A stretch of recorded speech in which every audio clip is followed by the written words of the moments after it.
Sherdog Radio Network preview for UFC on ESPN 24, Rodriguez versus Waterson, also known as UFC Vegas 26.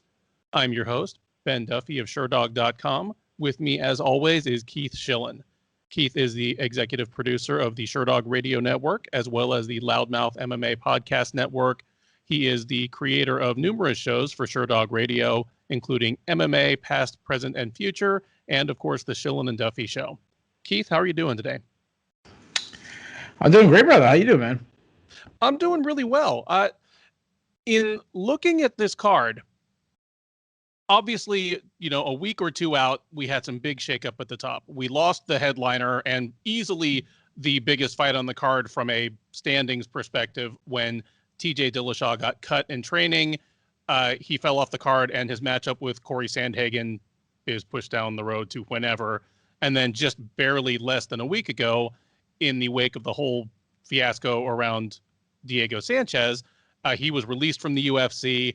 And it feels as though the UFC just kind of grabbed some chewing gum and baling wire and duct tape and fixed this card with materials on hand. They kept Donald Cerrone on the card as easily the biggest name left on the card by bringing in Alex Moreno to take him on like 5 or 6 days notice. They put together a makeshift main event, which is two strawweight contenders fighting at flyweight. It'll be Marina Rodriguez and Michelle Waterson. I think because of all those shakeups, I kind of wrote this card off. I'm like, oh man, this was kind of a junk card to start with, and now it's just going to totally suck. And the more I started diving into this card, kind of preparing for our talk today and preparing to watch the card, the more kind of impressed I am with it. There are actually a bunch of good fights on here.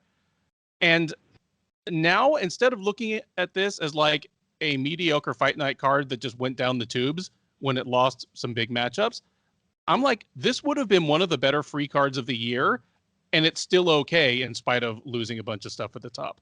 I mean, do you feel any of that? Are you as kind of high on this card as I am? Yeah, so I'm looking at the card, and you think about some of the fights that were canceled. Obviously, the main event would have been so exciting. You have, Corey Sandhagen, who's, his last couple fights has been off the charts impressive. Going against TJ Dillashaw, who, when he last saw him fight, he was actually, the champion of the organization.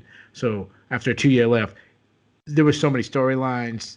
There's so much a streak, just a stylistic matchup between those guys, regardless of the time off and all this, would have been fantastic. The Cerrone versus Diego fight, it has nostalgia to it. I don't know if it was interesting, and I actually think that Alex Moreno, in an X and O sense, is a more intriguing fight. Tougher matchup for Cerrone. I haven't followed the Diego fiasco that well because just so many things going on in my personal life. It was just sometimes you can't follow this. You can't follow everything. I'm glad I haven't because it gets weirder and weirder as anything that has to do with Diego does. But I will say this. I'm sad the way that Diego's run in the UFC ended. Like, it's sad that it kind of went this way. This is a guy that, he won the Ultimate Fighter show, the show that credited with saving the UFC. Some of the other fights, I'm looking. Holly Holm was supposed to be on this fight originally against Juliana Pena. Then that was canceled very, very early on. But just overall, this is a really loaded card. And while I will say this, it's a very deep card. Like, there's 5, 6, 7 fights that I'm very, very interested in, but it doesn't have that like headlining fight. Like Marina Rodriguez versus Michelle Waterson, that seems like a co-main event, a third from the top fight. Like, it's missing that one. Gregor Gillespie versus Carlos Diego Ferreira, fantastic fight in the rankings.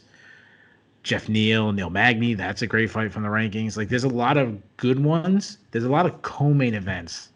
I don't feel like there's a main event fight. That's right. The only thing this is missing. But there's intriguing prospects that I like. There's some storylines I like. So yeah, I'm with you, man. I think this is a really good card. Yeah, I'm totally with you. The one thing that it doesn't have that, frankly, most of your fight night cards do have, there are no garbage can fights. There are no like, and by I don't mean the fighters are garbage. I just mean there's no fight where you know that the person who loses is probably gone. There's no fight between two guys that are 0-2 in the UFC on this card. You know, there might be one that should if the person loses. I'm not gonna say that, but being that fight, actually two of them, that both fights are at heavyweight, they won't. Like the loser's not gonna lose their job. They probably should. Right. They'll probably make our cut list. The other thing that jumps out to me is it's a hard fight to pick. I mean, I'm looking at the lines right now, and this is, we're taping this Wednesday night, so that could change. But the biggest favorite right now is Ludovit Klein at -250, and that's not that's a sizable favorite, but that's not a massive favorite. That's the biggest favorite in the entire card, which obviously makes it to me even more interesting because you had 12 fights and you go 6-6 on your picks. That's not too shabby in this card. Well, other times you go 6-6. That's a really bad night. Absolutely. And you're right. Most of these UFC cards these days, there will just be a -400 snuck in there somewhere because there's someone stepping up on short notice that really doesn't belong here. Or, there's somebody that's lost 4 of their last 5 and they're getting one last chance. No, you're totally right on that. It makes them a bunch of tricky fights to pick. And, unless you had anything else, we might as well get. Well, one thing I also want to say, when I was doing film study, like I've told this before, I've said it on the recap show, I've said it on this show, I always like to see if my film study will change my opinion. So before I break down any fight, I will write down the list of fights and I'll write down who I think is going to win before film study. And this is one of the cards where I've changed my opinion with film study probably more than I have in recent history. And even some of the ones that I was feeling confident about before, I might not have changed my pick, but suddenly I'm like, oh man, like this is a lot closer fight than I expected it to be. So that's also fun. Absolutely. This card it's going to teach us a lot about a lot of these fighters. And I'm excited to dig in. Let's get into these prelims. First up at UFC on ESPN 24 is a welterweight matchup between Christian Aguilera and Carlston Harris. Aguilera, the 29-year-old Californian, is 14-7 overall. He is 1-1 in the UFC, having debuted last summer. He knocked out Anthony Ivy in just a minute in his debut at UFC on ESPN 10, then turned around and got choked all the way out by Sean Brady at UFC Fight Night Smith versus Rockage in August. He'll be welcoming to the UFC Harris, the first ever fighter from the nation of Guyana to enter the UFC. He is 33 years old. He is 15-4 overall across a number of respectable promotions, including Brave CF, Shudo Brazil, Abu Dhabi Warriors.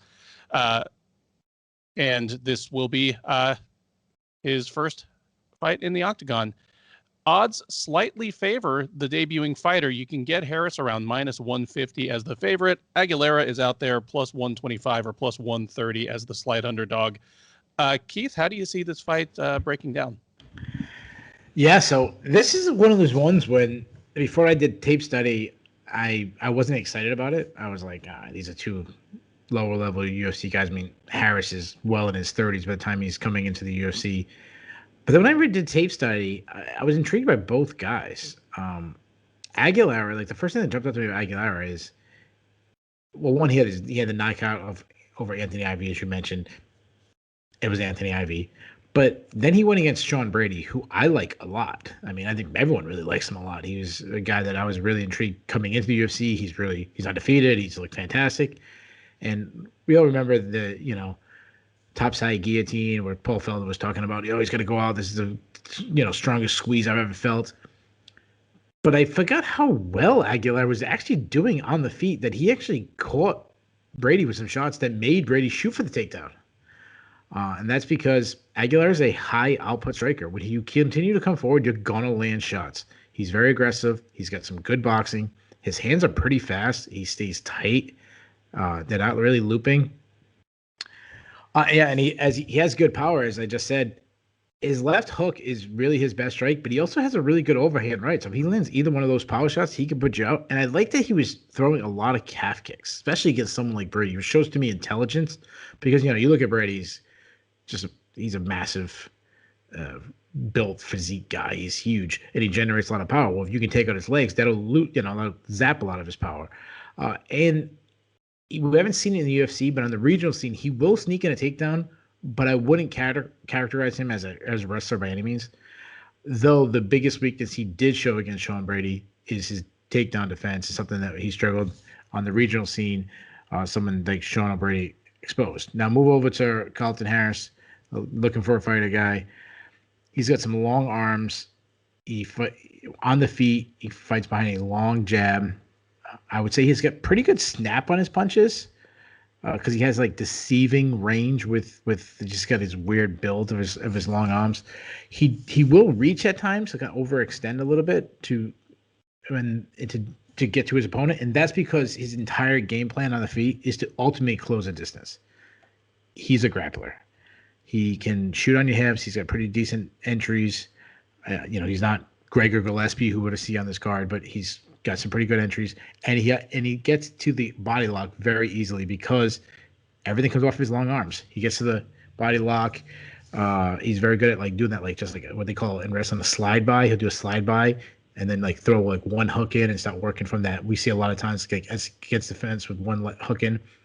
But if he gets you down, he's a good grappler on the ground. He's got heavy top pressure. He likes to advance position. He's one of these guys. He's willing to just grind out a boring decision, which is not pleasing to the fans, but I think rises his stock in the UFC in how far he can go.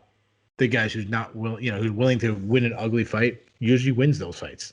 I think about guys like Gerald Harris and Antonio Moki and Court McGee and like these guys. There's been guys who beat guys who are much more athletic than them by doing that style.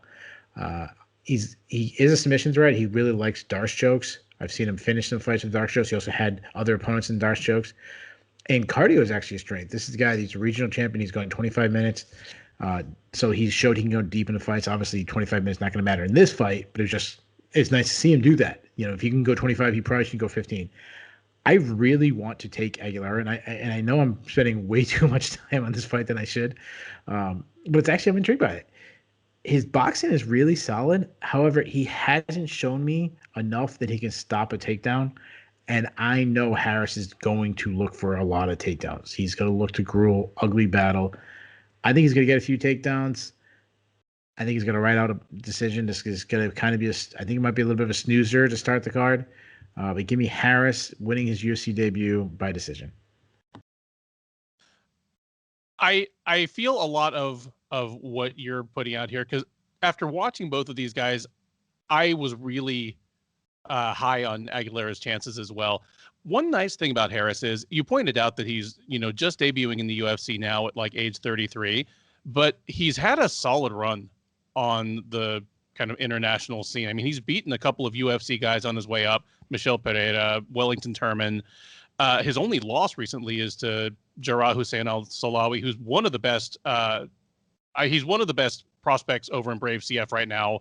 I mean, there's every chance he'll be our next Hamzat Chimaev or Ilya Topuria to come over from there.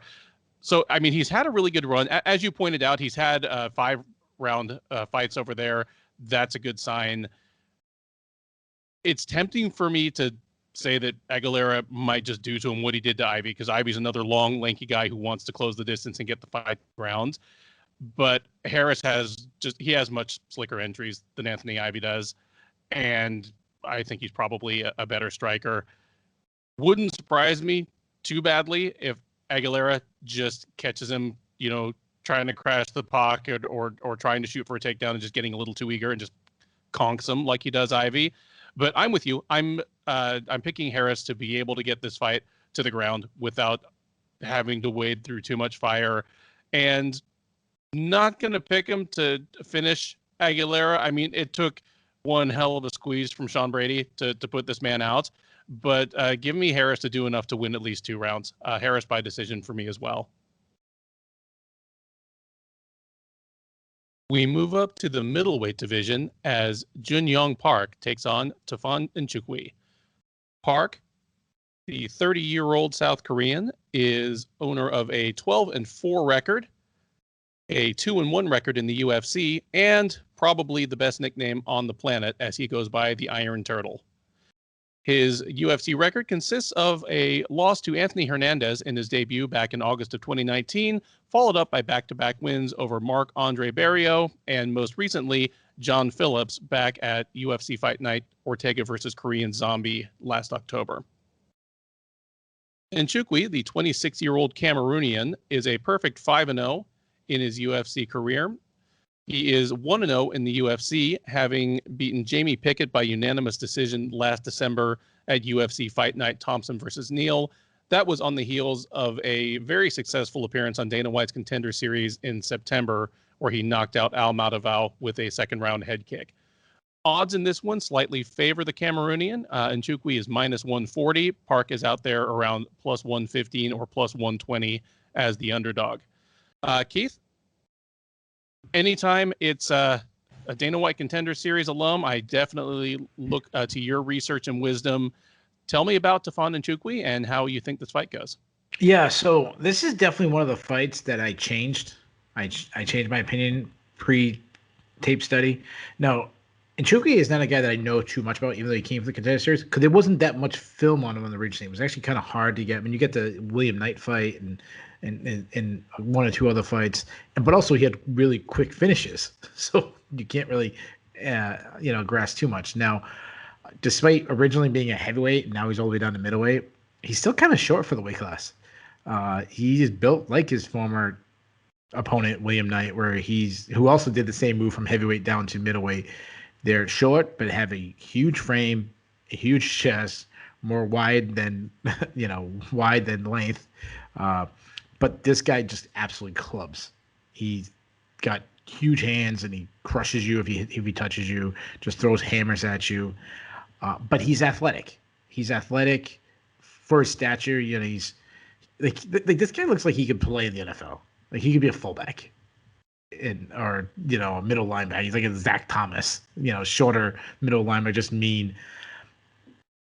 He'll throw some spinning attacks in. I haven't seen him be too successful with them. I don't think they're more a waste of energy, but it's something that he does look for. But he does have a fast high kick. Like he'll throw this high kick, and if he touches you, you get hit by this guy by a high kick. Forget it. I also like his clinch striking. He does well to create space by framing and unloading power shots, but he also just can do it because he's so strong. He can kind of press guys against the cage and forget it. He just muscles you. He's known for his striking, but his takedown defense has been, fairly okay. And a guy like William Knight was trying to take him down a lot. I don't think William Knight's a strong wrestler, but he has some wrestling, does have a wrestling background. People pointed out that he's slowed down in his last fight against Jamie Pickett, which is true, but he also had a very high output early. So I don't really know if he has bad cardio or he has bad pacing, because his output, if you just take a glance of his output, the output is there. It was just all in the very first half.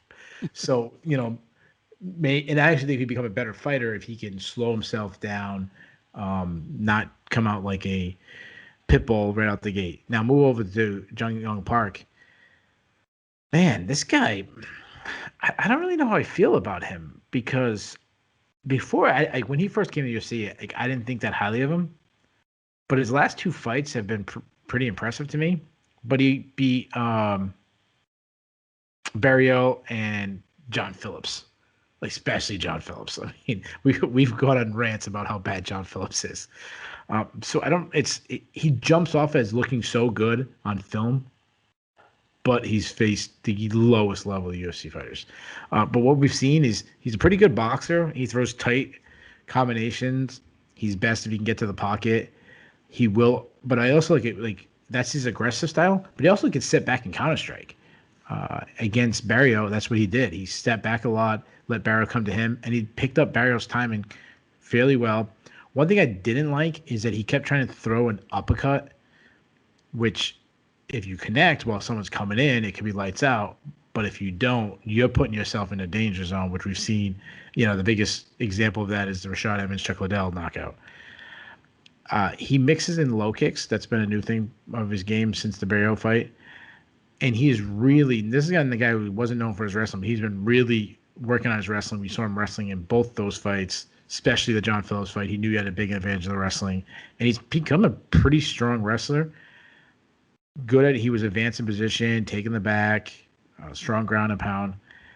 So this is a tough call because Nchukwi is really raw. He's a raw product, but I feel like he has the higher ceiling. He has just a natural huge advantage in power and athleticism.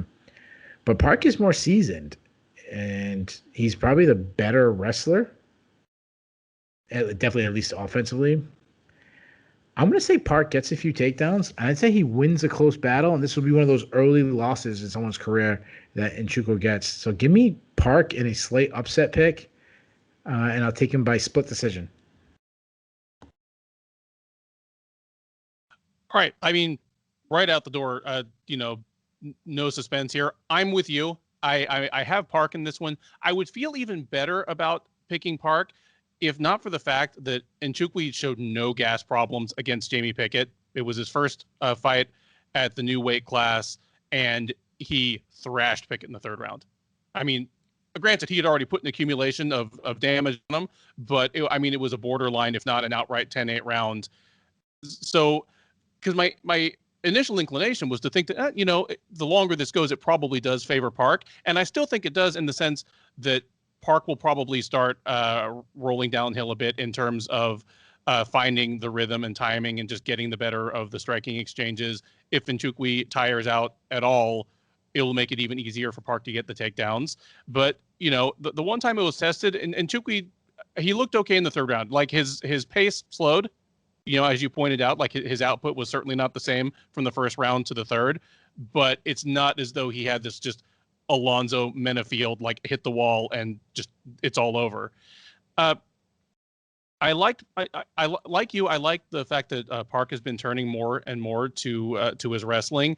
I liked it in the John Phillips fight, but he was better than Phillips everywhere. So I feel as though he just took the path of least resistance to get a dominant win. I really liked it in the Barrio fight because Barrio is a big, strong middleweight, and generally nobody has had great success grounding him. Like he has decent takedown defense, but Park was able to get him down a couple of times and really made the best of it. I expect that he'll be able to do that to Nchukwi. There's always the chance he'll get caught with something huge early and just get flatlined, but I am picking him to survive an early onslaught from Nchukwi, start to get the better of the striking, and if he needs to, can turn to his wrestling and get this to the ground and get himself out of danger. It may not be super pretty, but give me Jun Yong Park by decision as well.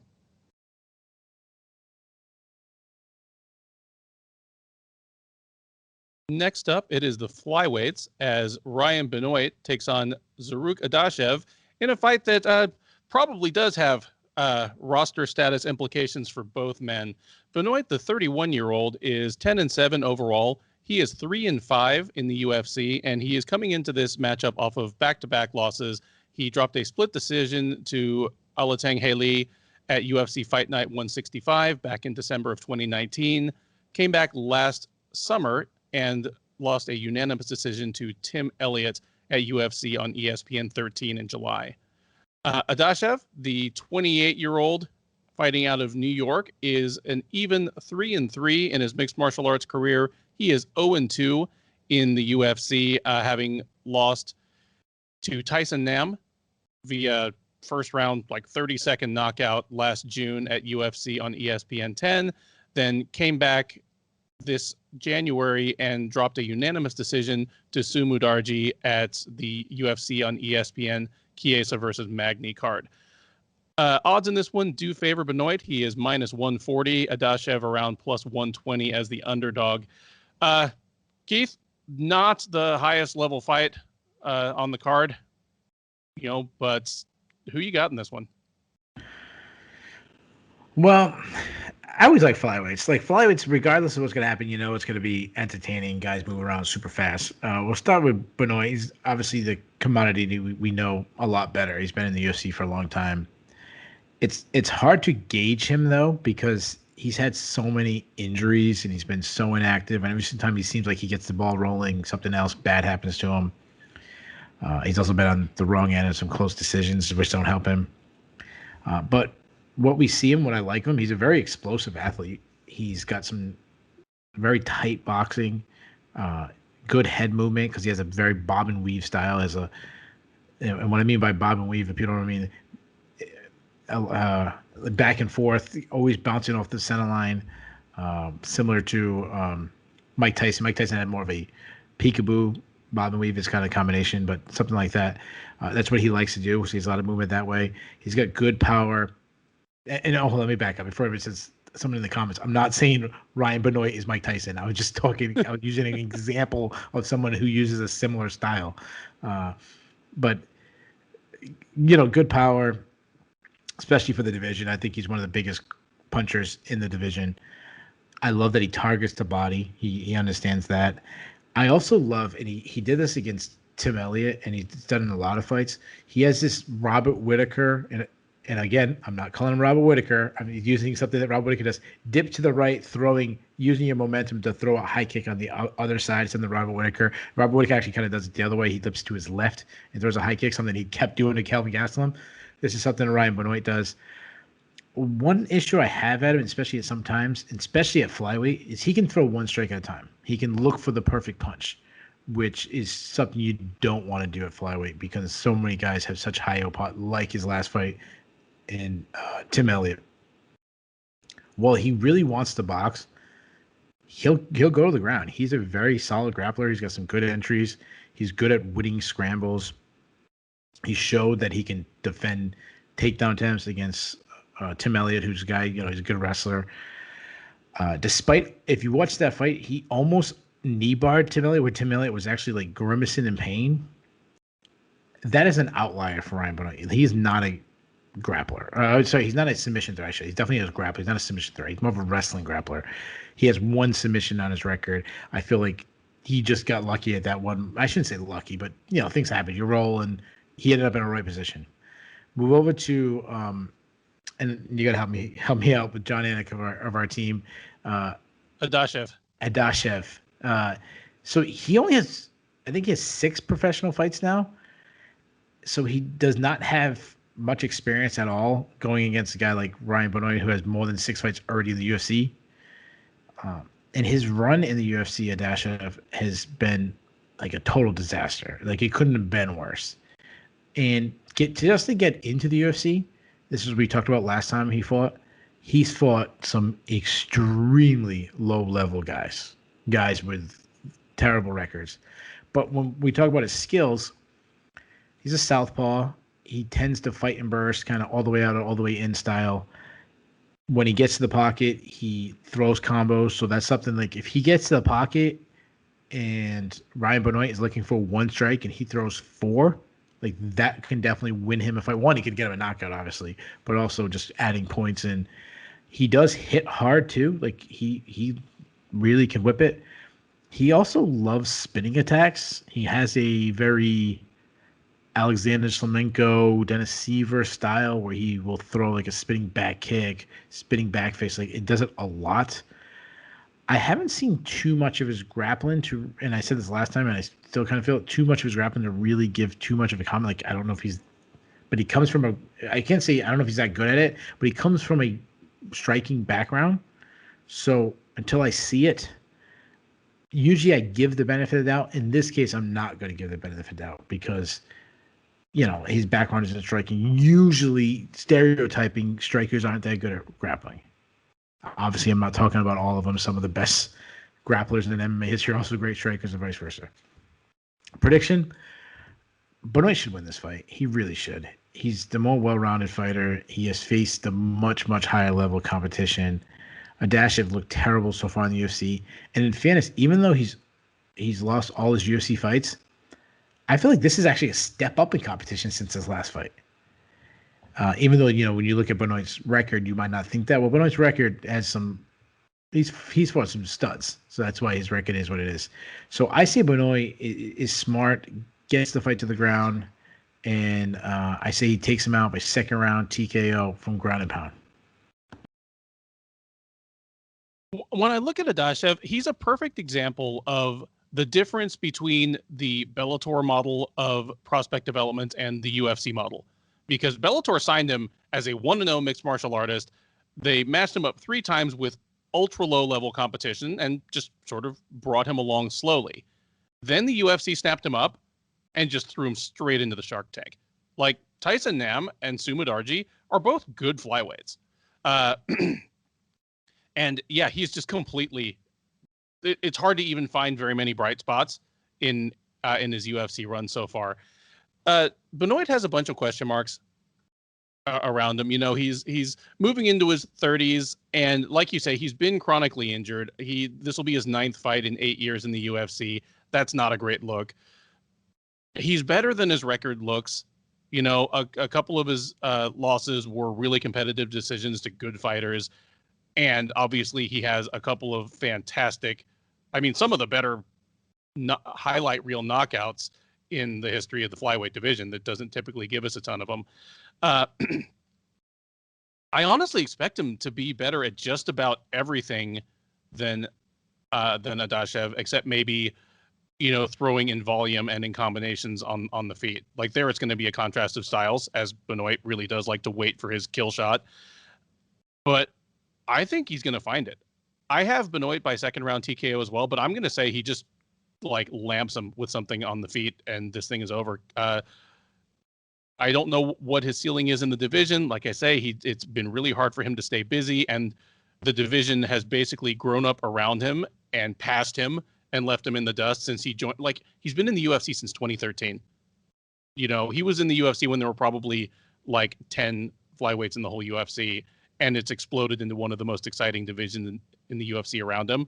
So I don't know what his ceiling is or if he has a run in him, but I do expect him to pick up another highlight reel knockout to go with the Mokhtarian and the Sergio Pettis knockouts. Ryan Benoit by 2nd round knockout. Next up on the UFC Vegas 26 prelims, we have what is currently scheduled as of Wednesday night when we're recording this as a featherweight matchup between Ludovit Klein and Mike Trizano. It is anybody's guess whether that will be a catchweight or a de facto lightweight fight by the time they hit the cage. But let's treat it as advertised. Klein, the 26-year-old Slovakian, is 17-2 overall. He is 1-0 in the UFC, having absolutely steamrolled Shane Young at UFC 253 last September. That extended his overall win streak to 8 straight. That was marred only by the fact that he missed weight by a whopping 5 pounds for the Young fight. He'll be welcoming back Trizano, the TUF 27 winner, who has been out almost exactly 2 years. Trizano is 8-1 overall. He is 2-1 in the UFC, having won the Ultimate Fighter 27 at lightweight, then beaten fellow TUF 27 standout Luis Pena by split decision back in November of 2018. His last fight, he dropped to featherweight and got choked out by Grant Dawson in the 2nd round of their fight at UFC Fight Night Dos Anjos versus Lee. Perhaps because of the opposite momentum or the long layoff, Klein is one of the bigger favorites on the card. He is minus 250. Trizano is out there at plus 215 as the underdog. I've got to say, the scale like is going to be half the suspense to me. Like it's really obvious in Klein's case. He blew weight badly last time. We'll see if he does this time. And then Trizano was a guy who, even at the time when he dropped to featherweight, I was like, I don't understand why. Because he was an undefeated lightweight, and he's not a physically small lightweight. He's not Titanic. He was smaller than Luis Pena, but everybody in the division smaller than Luis Pena. Honestly, to me, like, you know, you blank out the face, he looks like Edson Barboza, about a 5'10", 5'11" guy who has a great big V taper and, you know, fairly long arms and legs for the division. And it's not as though Edson Barboza's problems are due to him being like shrimpy or easy to throw around. Like, I never understood why Trizano dropped him weight. And notably, in the Dawson fight, whatever he was dropping weight for did not help, because his problem in the Dawson fight was he could not stop the takedown. Like, I mean, he stopped a few takedowns, but Dawson was so relentless, kept him on the ground for most of the first round, grounded him again in the second round, and, eventually took his back and choked him out. That's not the route to victory that Ludovit Klein is probably going to want to take on him. You look at Klein's record and you're like, okay, wow, 16 of 17 wins are finishes. You've got 8 knockouts and 8 submissions, but the submissions are all way back at the very beginning of his career when he's fighting in like Slovakia and Poland and Ukraine and stuff. Lately, it's been knockouts. And for the most part, not ground and pound knockouts. Like, these are knockouts that have been either completed or at least set up on the feet. He just wants to punch. He was a extremely short and blocky lightweight. He is still a short and blocky at featherweight. The question for me will be whether he's able to navigate the range on Trizano. I feel as though what Trizano wants to do in his fights is fight a bit of an outfight and fight a bit of a slow-paced fight. He doesn't like people crashing the pocket on him. He doesn't like people with longer reach than him, but really that's just been Luis Pena. And he doesn't like people that march in on him and kind of impose a pace on him. I think Ludovit Klein is going to be able to do that. Assuming Klein makes weight without incident, assuming he's not just dead man walking on the scale and his kidneys are shutting down, give me Ludovit Klein to find a way to navigate the range, get inside, and clock Trizano sometime in the first 2 rounds. To be specific, I'll say give me Ludovit Klein by second round TKO. All right, so Trizano, I'll start with him. Former Ultimate Fighter winner. Seems so weird to say that because he's been out for forever. I kind of forget about the guy a little bit. And as you mentioned, he's been out for forever. It's really hard to grasp where he is. You have no idea. He wasn't the highest level fighter when he left 2 years ago. Could he have improved? Absolutely. But if he stayed stale or even declined since then, this should be an easy fight for Klein. And looking at the betting lines, that's kind of where they're putting their flag. They're saying that that's got to be the case. Now, Trizano, he's not a great athlete, but he's tricky because of his physique. He's a long and lengthy guy. To his credit, he throws straight punches. Like, a lot of his punches are very technically straight. He keeps his hands low, giving himself a big target, though, and he doesn't check leg kicks. And that was 2 years ago. Now, calf kicks have come a long way since then. But he can also grapple. He's kind of he's not a wrestler by any means, but he will grind against you, grab a body lock, grab the clinch, wear on you, shoulder strike you in the clinch. Though, as you mentioned in his fight against Grant Dawson, he's not a good defensive wrestler. He seems like a guy who spent a lot of time grappling in a jiu-jitsu room where you don't really defend takedowns.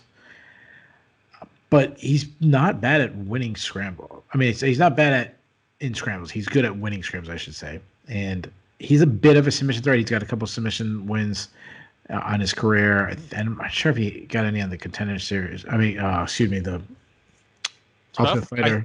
I want to say they were all decisions on top. Were they really? Oh, that makes me less inclined to take him. Now, move over to Klein. Klein's the opposite. Klein is very athletic. Southpaw. He's light on his feet. I love that he uses a lot of up and down feints, not just shoulder feints. I mean, like, I feint high, feint low. Great jab. When he commits, he really steps down his shots. Great power in his hands. Powerful leg kicks. Very fast high kick. I've seen some good high kick knockouts on the regional scene. And he did struggle early. You mentioned some submissions early in his career. He also struggled with some takedown defense early in his career. However, the deeper, and a lot of these notes from his last fight I did on him, the deeper he went in, the more we saw improvement in his ground. So I'm assuming that he just has continued that. But in fairness, he hasn't faced a strong wrestler, and Trizano might be the best wrestler he's faced so far. He definitely is the best wrestler he's faced so far in the UFC. It's only his second fight in the UFC. Trizano's a grinder. He could turn this into an ugly fight. However, if he doesn't close the distance quickly, I think he's going to get starched. And I think that happens too. Klein ran through Shane Young, who I like more than Trizano. So I expect it to happen again. Give me Klein, and I'm gonna say he happens to knock him out in the very first round. So I'm taking Klein. I hate taking a big favorite as my lock. I like to try to be close in lines, but in fairness, all the lines are pretty close. So I'm locking in Klein to get a stop. Not locking the stoppage, but locking in Klein as a no-brainer, money in the bank. There you go. 2 emphatic picks in favor of the Slovakian sensation to keep it rolling. We head back up to the middleweight division for a matchup between two prospects who took the long way around to get to the UFC in the form of Phil Megatron Hawes and Kyle Daukaus. Hawes, the 32-year-old fighting out of Sanford MMA, is 10-2 overall. He is 2-0 in the UFC, having knocked out Jacob Malkoun in just seconds last October and then taken a majority decision over Nasruddin Imavov at UFC Fight Night Blades versus Lewis in February. The aforementioned long way around to the UFC includes an appearance on The Ultimate Fighter Season 23 and then 2 appearances on Dana White's Contender Series, the first of which he lost to Julian Marquez, second of which he knocked out Kadzimierat Bestayev, and that was the one that punched his ticket to the octagon. He'll be taking on Daukaus, who is a 28-year-old fighting out of Philadelphia. He is 10-1 overall. He is 1-1 in the UFC, having lost a decision to Brendan Allen in his debut, then come back to win a decision over Dustin Stoltzfus at UFC 255 last November. Daukaus was successful on Dana White's Contender Series Season 3 back in 2019, but did not receive an invitation to the UFC at that time. Daukaus, the slight favorite here, is minus 140, where you can get Hawes at plus 120.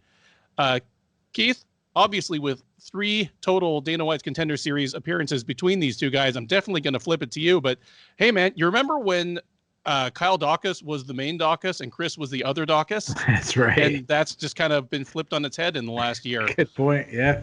But yeah, talk to me about these guys and who you think is going to win.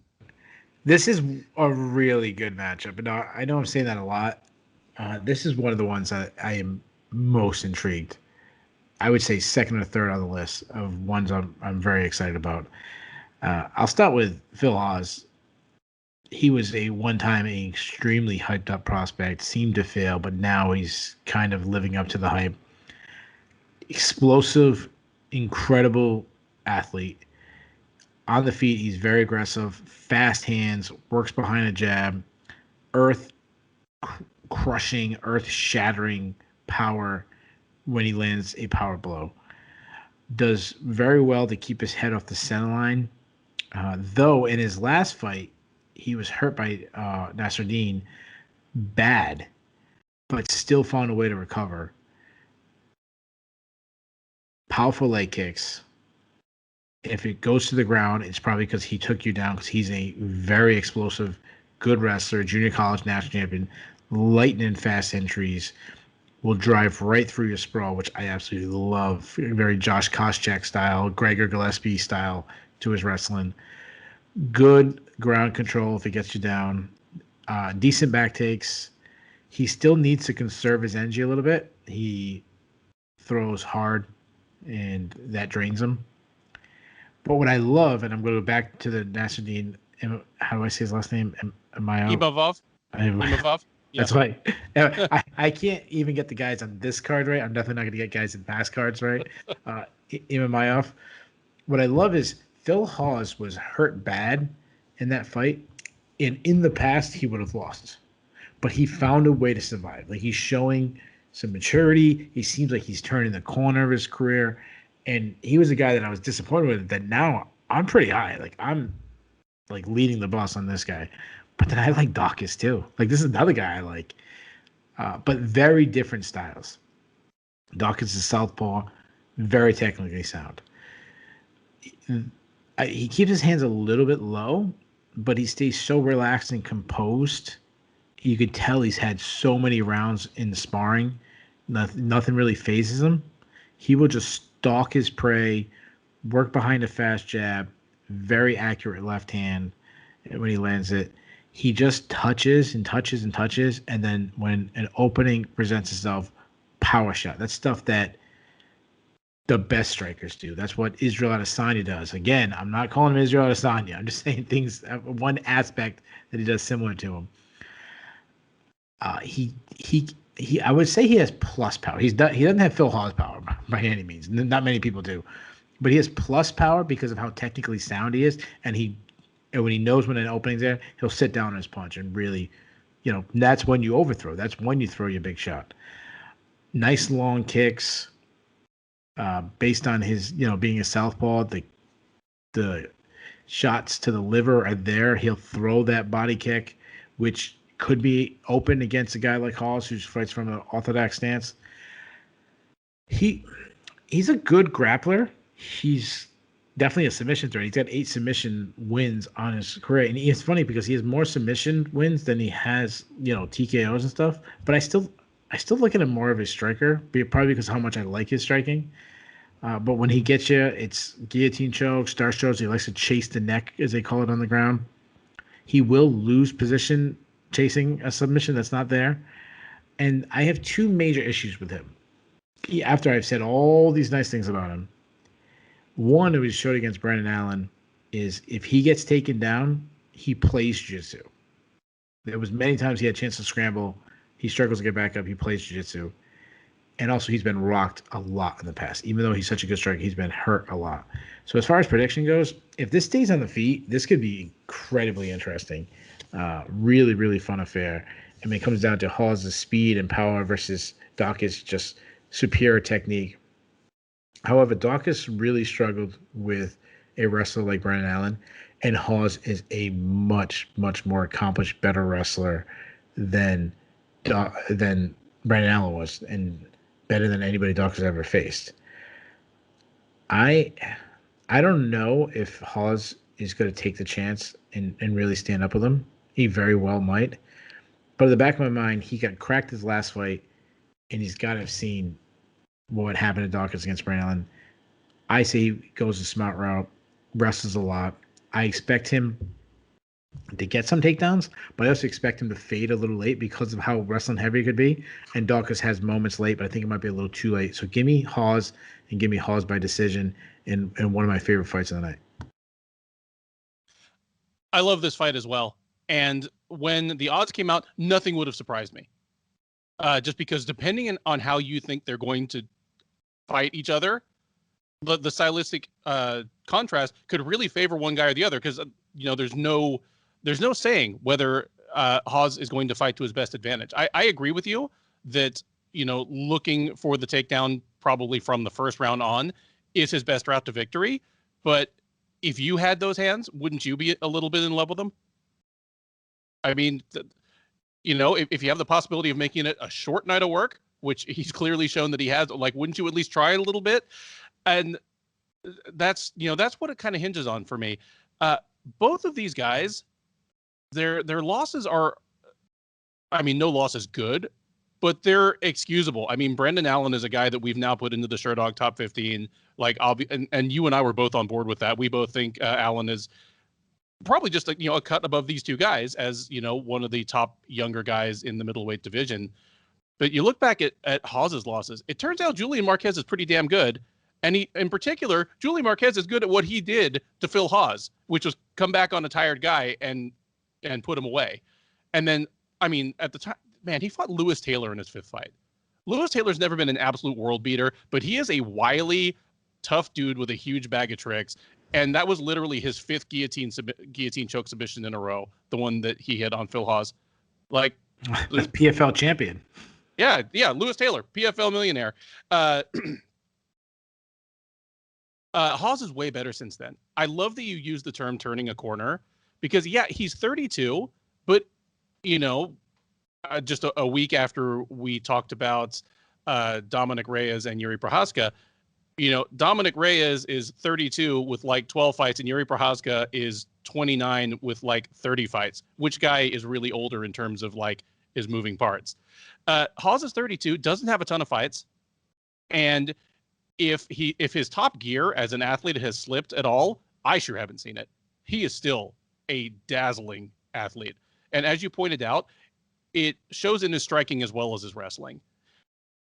I'm with you. I have the feeling that he's actually going to test his fortunes on the feet. You know, I don't think Hawes is going to shoot a takedown on the first round unless Daukaus hurts him bad. And if he does, and then, you know, he dives straight into a takedown on Daukaus, it's anybody's fight. Daukaus, he has 8 submissions, like 5 of them are Darce chokes, and at least 2 or 3 of those are him grabbing a front headlock on a guy that shot a reactive takedown on him. Like, that is a way that Kyle Daukaus wins fights. But I'm picking Hawes to, I mean, he might get the worst of it in the first round, but not so bad that it's fight ending or fight altering. Starts to embrace his wrestling by late in the first round or early in the second. And give me Phil Hawes to win 2 rounds. But I think it's going to be a fantastic fight the whole way, because even if Hawes gets easy takedowns, Daukaus is active off his back. It's not going to win him rounds, but it's going to make those periods of ground fighting a lot more fun for us. You know, as Hawes tries to secure his position, tries to advance position, tries to land punishment, as Daukaus is very active with his guard, looking to sweep or submit. I'm excited for that. Despite all the stuff that's going on up the card from this is actually my pick for fight of the night, and give me Phil Hawes by decision. That brings us to the featured prelim and the first of 2 heavyweight fights on this card, as we get some heated up leftovers from a couple months ago. Ben Rothwell takes on Philipe Lins in a fight that was originally scheduled for March 13th and had to be pushed back. They now meet this Saturday. Rothwell, the 39-year-old, is 38-13 overall. He is 8-7 in the UFC. He is on, well, not really any kind of streak. He lost a unanimous decision to Marcin Tybura last October at UFC Fight Night 179. That snapped a 2-fight win streak for him, in which he had beaten Ovent St. Preux during OSP's brief sojourn at heavyweights, and before that had knocked out Stefan Struve. He'll be taking on Lins. The 2018 PFL champ is 35 years old. He is 14-5 overall. He is 0-2 since joining the UFC, again, as the outgoing PFL champ. He lost a unanimous decision to Andrei Arlovsky in his UFC debut back in May of 2020, turned around 6 weeks later and got knocked out by Tanner Boser in the first round at UFC on ESPN, Poirier versus Hooker. Perhaps for that reason, these guys are close to even money, but it is Rothwell, the slight favorite. He is -115. Lins is out there -105. You can't quite get him at even money. Keith, who do you like in this fight, if anybody? Yeah, this is a tough one. Neither guy has looked too good recently. We'll start with Ben Rothwell. The guy's been around forever. You know, he's a massive, burly heavyweight. He's kind of stiff, kind of lumbering. He has a very awkward striking style, which wasn't. He's always been a little awkward, but it's really like been exaggerated since his return back to the UFC after a long layoff. He throws some weird angles. He kind of dips his head to one side and then attacks with punches on the other side. A lot of arm punches. But despite throwing arm punches, he still generates pretty good power. And that's just because he's a huge, massive dude, you know? But what I like about him, while he's really his power has kind of declined, even though I just said he still generates power, and his technique declines, his output has gone up since he's returned to the UFC. He constantly presses forward, walks through punches. His chin has been holding up. And he just has a high output. Now, kicks, which was at one point was a big part of Ben Rothwell's game, especially his high kick. Like, I was actually at a PFL in Mohegan Sun where he, I think it was maybe Devin Clark, that he high kicked him. And I was sitting in the front row, and I think it almost fell on top of me. I was like, it was that close to me. That part of his game is just gone. Like, he threw one high kick against Marcin Tybura in his last fight, and he threw it. He like stumbled over and fell. It looked like the fat kid in gym class trying to like do a cartwheel. Like, it was really bad. Uh, he's got good takedown defense. He's always has. He's taken. I was looking over his stats, which I'm not one of these guys who pull out stats. I don't believe it. You'll never. Well, I shouldn't say never, but you hardly ever hear me argue a scorecard based on people's stats because I think stats can be very deceiving. I think stats. I don't know why I'm going on this rant right now, but not all significant strikes are equal. What is a significant strike? Could one guy hitting a button behind scenes at the UFC considered counts what a significant strike is. Back to the topic. The reason why I'm going to start talking about some stats with Ben Rothwell for a second. He's been taken out one time in 8 years. Like that's really impressive. Now, mind you, he had a big long layoff in between there, but that's still pretty impressive. He used to look for takedowns, but that's almost never a thing anymore. But he has 6 submission wins. And people will talk about he did slow against Marcin Tybura, but he still threw 287 strikes at heavyweight, which is like massively high for the division. I mean, it's high for any division. Never mind the heavyweight. Now move over to Linz.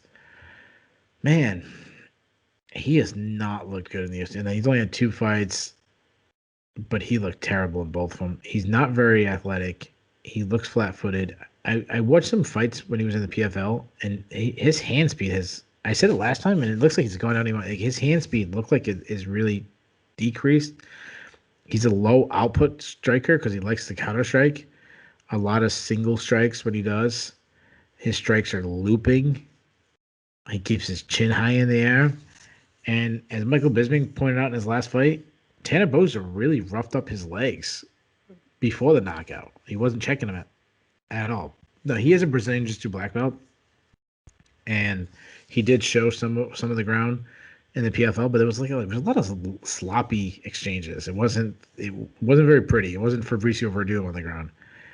And I'm also a little worried about his chin. His last fight, he was knocked out cold. And then not only was he knocked out, it was a little bit of a late stoppage. Like Tanner Boser landed some big power shots while he was knocked out. I'm not high on either. Both are probably fighting for their job at this point. Lynch probably still has a KO power advantage, thinking back to his PFL days. But Ralpho's going to turn this into a high output affair, which Linz doesn't want. And I can't believe I'm doing this in 2021. But give me Ben Rothwell by decision. I really wanted and hoped and expected that Philipe Linz was going to be better when he came to the UFC. I thought he had a good run in PFL. Well, obviously he had a pretty good run. He got $1 million check, but he beat some good guys. Like Jared Rosholt at the time might have been the best heavyweight outside the UFC. Like he's not fun to watch, but he's just anyway. He's Jared Rosholt. Josh Copeland does not suck. Alex Nicholson, he's terrible as a human being, but he's not a complete dead fish as a fighter. And I'm glad you said that. Yeah, and Linz finished them all. I liked him. Just he came up from light heavyweight, but unlike somebody we'll talk about later on this card, he didn't just do it by growing a belly. Like he actually grew into kind of a 235-pound heavyweight body. I thought that was probably a good move. And yeah, whether it's the injury that kind of left him out for all of 2019 or something else, yeah, his hand speed is down. He just doesn't look like the same guy that won the PFL tournament. And obviously there could be any number of explanations for that, but if you're coming in there against Ben Rothwell and you don't have a particular hand and foot speed advantage against him, it's going to be rough sledding. As you pointed out, like Rothwell has become more of a volume striker, and Linz never has been. He's always been a wait and throw guy. I actually feel strongly enough about this one, and I'm concerned enough about Linz's chin that I'm picking Rothwell to finish this one. Give me Ben Rothwell to beat Philipe Linz. I think it's going to take an accumulation of damage, so give me Ben Rothwell by 3rd round TKO. The UFC on ESPN 24 main card kicks off with a strawweight attraction between Amanda Ribas and Angela Hill. Ribas, the 27-year-old Brazilian, is 10-2 overall She's 4-1 in the UFC, having won her first 4 fights with the promotion over Emily Whitmire, Mackenzie Dern, which was a bit of her coming out party as a future contender, Randa Marcos, and Paige Van Zandt. She took her first octagon loss back in January of this year, getting knocked out in the second round by Marina Rodriguez, though that was quite the controversial finish, which we'll probably get to in more detail before we talk about Rodriguez later this evening. She'll be taking on Hill. The 36-year-old Marylander by way of San Diego is 13-9 overall. She is 8-9 across 2 separate stints with the UFC. She is also a graduate of season 20 of The Ultimate Fighter and a former Invicta FC strawweight champ.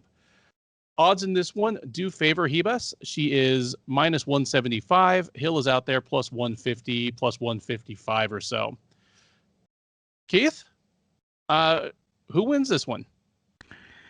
This is another really, really fun match. This is one I'm really looking forward to. Hill is the one that she's had like a roller coaster ride in the UFC. Like when she first came off the Ultimate Fighter show, the little buzz on her, then she kind of failed. She was gone. Then she came in from Invicta, won the title, kind of got a little buzz back.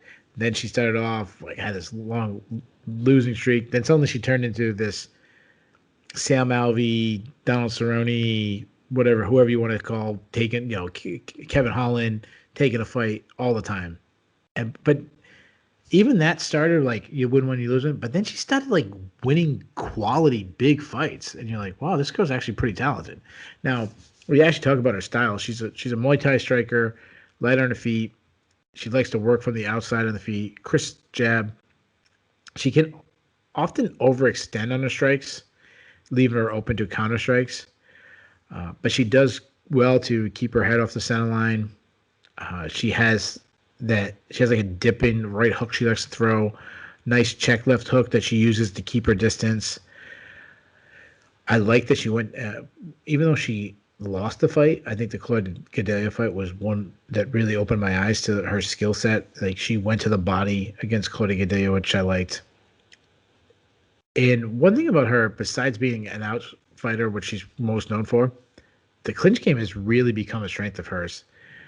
You don't really think of Angela Hill as like a dirt dog kind of fighter, but she really is. Like she'll get in that clinch, she'll use her head, she'll use her head to, have quality head position, and then she just gets busy in there. Nice knees, nice punches in the clinch.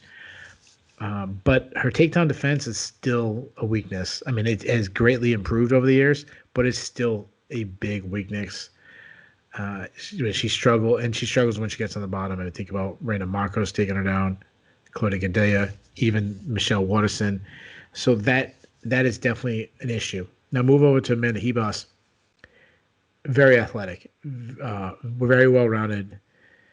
She's a high output striker. She's also light on her feet, great fluidity in her strikes. She's fast. She's accurate. She's good at. I wouldn't say she's as good of an out striker as. I shouldn't say. I don't know if she's as good, but she doesn't need to be on the out. That's what I should say. She's good at all ranges because she's very good at keeping her. She's very good at finding her range. That's what I should just say. She's good at finding her range. She'll throw some fun stuff like a spinning back kick. If she gets to the clinch, which Angel Hill is good in, Angel Hill uses that more to strike. Ribas gets in the clinch. She has a judo background, hip throws, body lock takedowns. She has some heavy top pressure on the ground, works to better the position, and she's a submission threat. She got 4 submissions on her career, and she went against Mackenzie Dern, and there was portions where she went to the ground with Mackenzie Dern, and she did well. She was probably out grappling Mackenzie Dern, which is a huge feather in her cap. If she's taken down, she's pretty good on her back, getting submissions, and if she's on top, I don't know if I want to say violent ground and pound, but like relentless. She understands, like, even though they're blocking, it looks good. If I can just throw punches that they're blocking, I can still get a stoppage. As far as they'll never stand it up. That's another good point. They'll never stand it up. Good point. As far as who I'm taking Ribas. The Marina Rodriguez knockout loss, had a bunch of people jumping off the bandwagon. That felt fluky to me. This is what happens to young fighters. She was winning the fight before that. She got caught. I still see a girl as a star in the division based on her skills and her personality. She's a great personality. Get her on the mic. She's a lot of fun. She has a huge ceiling. I think as long as that loss hasn't crushed her, and it should crush her confidence, I should say, I think she can have success both on the feet and the ground, but especially the ground. And she showed against Rodriguez, who has holes in the ground, that she's willing to go to your weakness, get you to the ground. I think she'll do that against Hill. I think she's going to out wrestle Hill. I think when she gets her down, I think she'll land some heavy ground and pound, busy ground and pound. Hill's so tough that I'm not going to call a stoppage, but I say Ribas wins the decision. I think it's going to be a fairly easy one, and I think it's going to be a blowout. So give me Ribas in a blowout decision. Much as I hate to say it, I'm with you on this one. This is a matchup that I think favors Ribas stylistically in some kind of sneaky ways. I'm absolutely with you in that Hill's clinch has gotten better and better over the last 4 or 5 years of her career. It's gone from being kind of a safe hangout place for her to a place where she will actually get offense going. Like, as impressive as it is that Amanda Ribas won some of those ground sequences against Mackenzie Dern, it's similarly impressive to me that Angela Hill beat Loma Lookboonmee, and she did it by making the clinch an unsafe place for a multi-time world Muay Thai champ. Like that's a feather in her cap. The problem for me is that when she and Ribas get into the clinch, they're going to have two different goals. Like, Hill's goal is going to be to open Ribas up for strikes to the body and legs, and Ribas is going to be to get an underhook or two underhooks and throw Hill on the ground. And when those two forces collide, stylistically, I think Ribas is going to get the better of that. The Ribas versus Rodriguez fight, obviously, that's it was a weird finish, but Ribas was taking care of Rodriguez right until the very end. And then even the end became weird because Herb Dean went crashing into them, but then didn't stop the fight and kind of restarted it. It was weird. But that was a case of Ribas really tooling someone that you can say stylistically is maybe just a slightly refined version of Hill. So if she can do that to Rodriguez, then I have to believe she's going to be able to do it to Hill. I'm with you in that Hill is just one of the toughest, most determined women in the division. The fact that she's never been stopped on strikes after you've seen some of the people she's fought over the years says a lot. Hill can always, step up and surprise me from time to time, but generally speaking, it's not been in the positive way that she surprises me. She's dropped a few fights to people that she probably should have beaten. I've got Ribas in this one as well. And yeah, give me Ribas by a pretty straightforward, pretty one-sided decision that gets her right back on track as a future contender, maybe very near future contender. It's a high-stakes matchup in the lightweight division as Diego Ferreira takes on Gregor Gillespie. Ferreira, the 36-year-old Brazilian by way of Texas's Rio Grande Valley, is 17-3 overall. He is 7-3 in the UFC. He fought most recently back in February at UFC Fight Night Overeem versus Volkov, where he lost a split decision to Beneil Dariush that snapped a 6-fight win streak for Ferreira. In his entire UFC tenure, he has only lost to Dariush twice in very close fights, and then by knockout to Dustin Poirier. He will be welcoming back to the UFC Gregor Gillespie. The 34-year-old fighting out of New York is 13-1 overall. He did just suffer his first career loss back in November of 2019 by a highlight reel first round head kick knockout against Kevin Lee. That was all the way back at UFC 244, Masvidal versus Diaz. He has been off ever since, and welcoming him back is a pretty tall order in the form of Ferreira. Despite that, Gillespie is the favorite here. He is minus 175, where you can get Ferreira at plus 155. I should also mention that Gillespie had been scheduled to come back against Brad Riddell back on March 20th. That one was scotched at the last minute because of some COVID-related protocol. I'm not sure whether we ever got the details on which fighter that was connected to. But at any rate, they both headed off in opposite directions, and different opponents. I think it wasn't connected to Volkanovski and that whole team thing. Thank you. That's exactly what it was. It was Volkanovski and Brad Riddell as one of his primary training partners got pushed off. But somehow Jamie Malarkey stayed on the card. Yeah, maybe Malarkey's just. I know his main training camp isn't with Volkanovski, or this. I think he trains at the other gym, but maybe it's that whole like Australia thing that they all train together, and Australia, New Zealand. I don't know. And those guys that don't mess around, Australia and New Zealand don't mess around with COVID. No, nope. Gillespie, I feel and you feel this even more than me, because you're the guy who, from probably 2 years back, had been telling the SureDog rankings panel that we'd been over-ranking Gillespie a little bit. And, regardless of how you feel about that, he definitely took a bit of a fast track to his first top 10 opponents in the UFC. I mean, look no further than Ferreira, where his only losses in the UFC are to Dariush and Dustin Poirier. And everybody even forgets to mention him as like one of the top contenders in the division.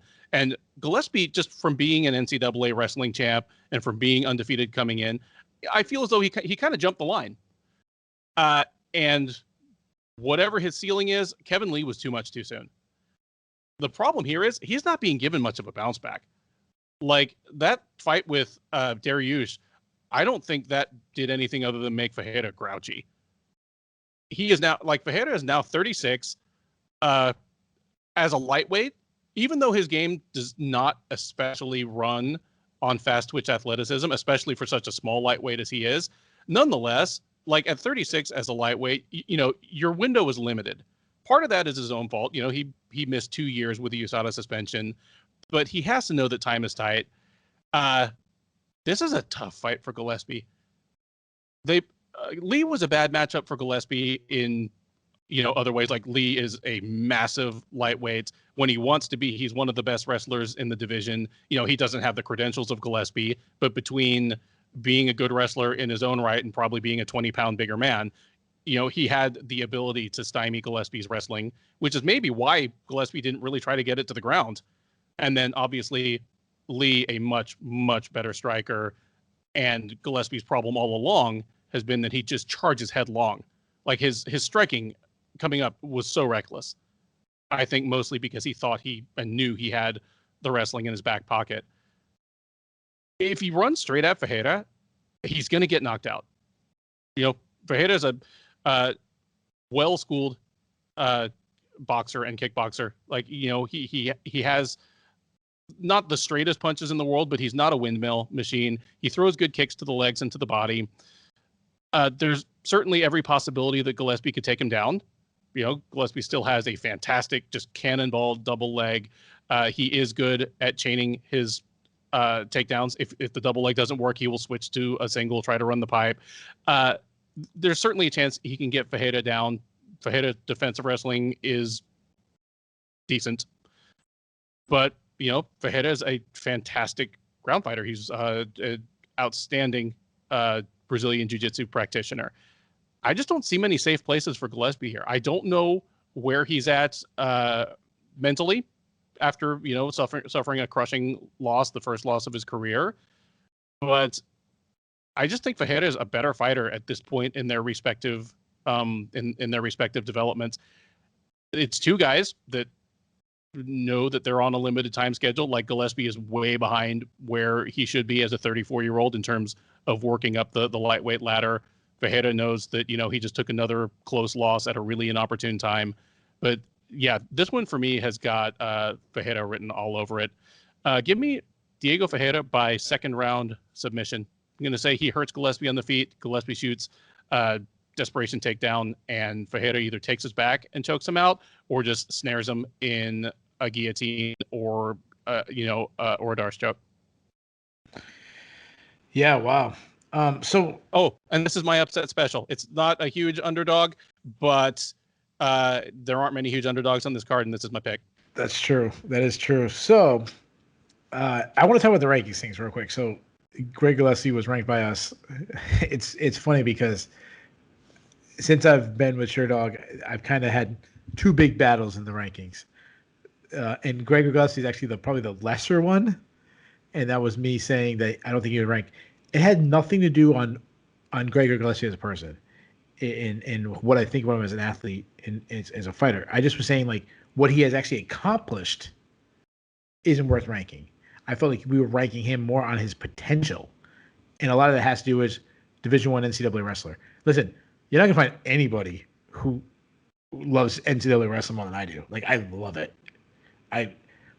When it comes down to, every year when it's the head-to-head UFC show and the NCAA finals on ESPN every year, I'm watching the NCAA finals with, like, the UFC kind of in the background. Now, UFC is my first love, but it's like, especially me, it's once a year that I really get to watch this event. I'm watching the semifinals. I'm on, I got it on my phone watching ESPN 3 and all these different weird websites I got to go to. So I'm all into it. So, and it's so funny that like I'm getting this reputation as like being anti-wrestler. Like usually I'm the complete opposite. I was like, oh, he always picks a wrestler. The other thing about Gregor Gillespie that it always bothers me that you just mentioned, he's 34. Like he's been out for a long time. He's had some injuries. Like everything went kind of wrong, and I kind of feel like we might have missed his prime already, which is kind of sad. The other big argument in the rankings is somehow I'm like the biggest Demetrius Johnson fan, and I'm really not. But I apparently am higher on him than most of the Sherdog staff members. Anyways, back to Gregor Gillespie. The other thing about it is he's undersized. We've said it for a long time. He's in probably the best division in the UFC, and he probably should be a featherweight. On the feet, because we'll talk about his wrestling in a second, but on the feet, this is a guy that, and I said this, and a lot of my notes will be very similar to the Brad Riddell, because we broke him down, and then the fight didn't happen, so nothing has changed. He hasn't fought since, but he lands punches more because people are worried about his wrestling. So it kind of like surprises you when he's throwing punches. He has a busy jab.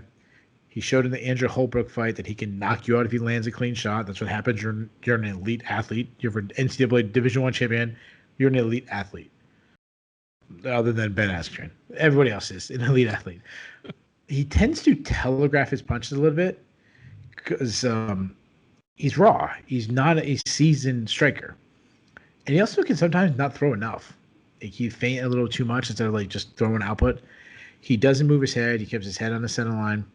He keeps his chin high. And I'm worried, as you mentioned, I'm worried about his chin after getting, he got knocked dead by Kevin Lee. But I'm also worried about his psyche. If you've never, it's the first time he ever lost. He's never been knocked out. It was a huge pay-per-view event. It not only was it was a devastating fashion when it was a highlight reel. That's like Kevin Lee. That's Kevin Lee's highlight forever. That's his GOAT. He'll never top that one. Now on the ground, he is absolute elite wrestler, Division I NCAA champion. Gets you down, smothering top control. One fight I was watching, DC was like just going crazy about his top control, like how good he is. Like people don't understand how good a D1 NCAA champion wrestler is. And of course he has his like go-to classic wrestling submission, your head and arm triangle. Moving on, Carlos Diego Ferreira. We still call him Carlos. Am I the one who still calls him Carlos? He just calls himself Diego Ferreira, yeah. So I changed him in the Sherdog Fight Finder. Everybody, I think I'm the only one in the IR that still calls me and his mother still call him Carlos Diego Ferreira. So Diego Ferreira, we talked about Greg Gillespie in the size. So was he. Like you pointed out that you've met him in person all the time, and that he's not that big of a guy. Which is I was going to say this might be the only time he's ever fought in the UFC, and he's been the bigger guy in the cage. I think this might be the first time in 15. And that still might not be the case. Yeah, he might. Yeah. So I wouldn't say he's a great striker. I'd say he's not a great striker, but he makes up for it by having just insane volume. His output. Yeah, I think of the fight, and I use this one a lot because to me was always been his most impressive fight, the Tyson Bell fight in Abu Dhabi, where it's supposed to be like 100 degrees. He's going against a more accomplished striker, and he outstrikes him simply by just nonstop pressure and just mentally looked like he broke the guy, constantly marching forward. He's landing 2 or 3 punches while only getting hit 1. What I also like about it is he's not just throwing; he has technique by it. Straight punches down the pipe. Jab is very busy. He likes to work a double jab. He likes to work a double jab with combinations after, like double jab to the body. I like that he targets the body, knowing that he's trying to break. He's not just trying to land damage. He's trying to break your lungs. He's trying to break your body. So make you work, make you back pedal, and then go to the body. No, that hurts even more than if I caught you in the chin. And then he's been throwing a lot of kicks. You go to the Anthony Pettis fight, it was a lot of leg kicks which been added. He does check his own leg kicks if you throw at him. Decent entries. He's not gonna out wrestle Gregor Gillespie early, but he might late with the pressure. If the pressure starts being, he could get in good takedowns and out wrestle Gregor Gillespie. And he's an elite grappler. This is a medalist at the No-Gi World Championship. He's got 7 submissions. This is one of my, I keep saying this is my favorite fight in the card because I'm very intrigued how it goes. Gillespie could put on a wrestling clinic similar to, I shouldn't say similar, but Neal Dariush had Neal Dariush was the better wrestler. However, Dariush also has the elite level BJJ skills to go along with it. Gillespie doesn't have that. But into Gillespie's case, he's an even better wrestler than Dariush. Like if he picks, I wouldn't be surprised if he picks up Carlos Diego Ferreira and slams him. You see like some of those. However, I think Ferreira's striking and his nonstop action, and we're gonna have like the almost the exactly same breakdown. I think his striking and forcing Gillespie to deal with it, like Kevin Lee didn't go after him. Like no one goes after him, and you kind of let him dictate the pace. That's not going to be the case with Carlos Diego Ferreira. He's going to be throwing shots at you. He's going to force you to get. I think he's going to force Gillespie to go for a takedown without setting it up. And I think he jumps on a guillotine too. And I think it's going to happen in the first round. I think it's going to happen early. So I'm also locking this as my upset special, and I'm also taking it by submission by guillotine. I think we both picked a guillotine.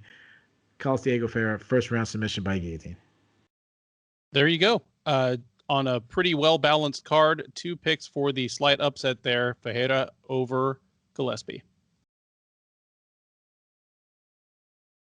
It's back to heavyweight action as Maurice, Greene, and Marcos Rogerio, the Lima, duke it out on the UFC on ESPN 24 main card. Greene, the 34-year-old from Illinois, is 9-5 overall. He is 4-3 since joining the UFC out of the 28th season of The Ultimate Fighter. However, that breaks down to him having won his first 3 in the UFC and then lost 3 of his last 4. Most recently, he fought at the UFC's Halloween card last October, losing to Greg Hardy by second-round punches. De Lima, the 35-year-old Brazilian, is 17-7-1 overall. He is 6-5 in the UFC since joining out of the 3rd season of The Ultimate Fighter Brazil. However, that 6-5 UFC record, only the last 5 fights have been at heavyweight. He is 3-2 as a heavyweight in the UFC. He fought most recently last November, getting choked out by Alexander Romanov with a rarely seen forearm choke in the closing seconds of the first round. Odds in this one do favor De Lima. He is minus 190. Greene is out there as high as plus 170 as the underdog. This one, to me, obviously neither of them are super high-level UFC heavyweights. But it's a question of the way their strengths and weaknesses match up. Greene is a bad striker. I mean, he's not a horrible striker offensively, he has power. All heavyweights have power. But for a guy who's 6'7" and tries to fight long, he's bad at keeping people off of him. He's super hittable. On the flip side, Marcos Rogerio de Lima is bad on the ground. Like without looking, I think all of his UFC losses, all 5 of them, are by submission, and a couple of them are bad submission.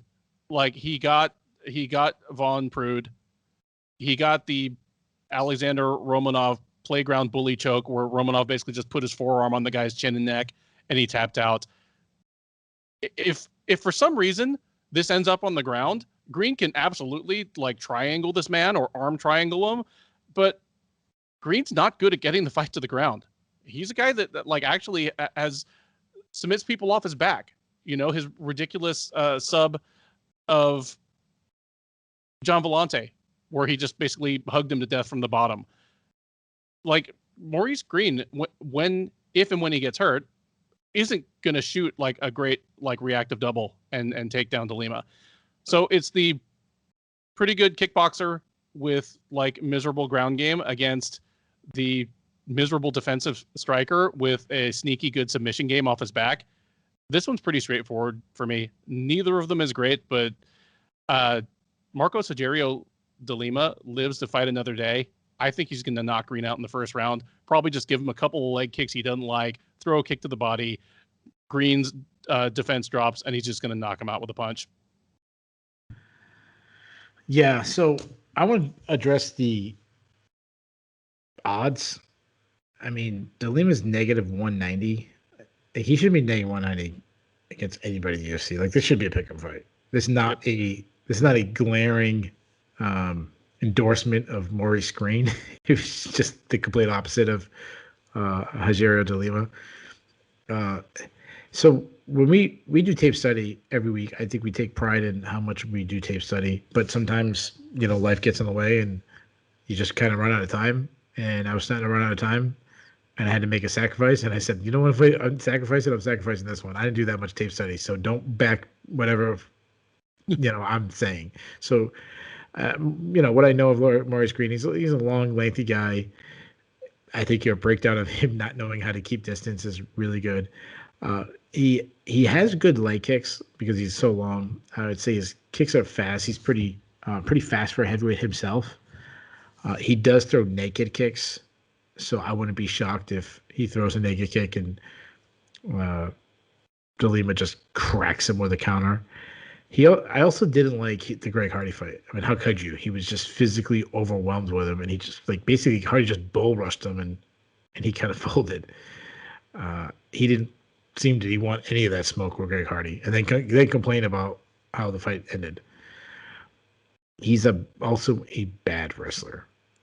I agree with you that his grappling is not too bad. Like, he actually almost caught Alexei Oleinik in a submission in their fight. I mean, well, I should say this. The commentary team was going crazy. How close was he actually catching the submission? Probably not that close. But his cardio is embarrassingly bad. I mean, you go to that John Vellante fight, it was so ugly. And Vellante's cardio was even worse. As far as de Lima is wild. But though he's wild, he does pack some power. He throws hard leg kicks. He is a Brazilian Jiu-Jitsu black belt, though he isn't an elite grappler that the UFC will pretend he is.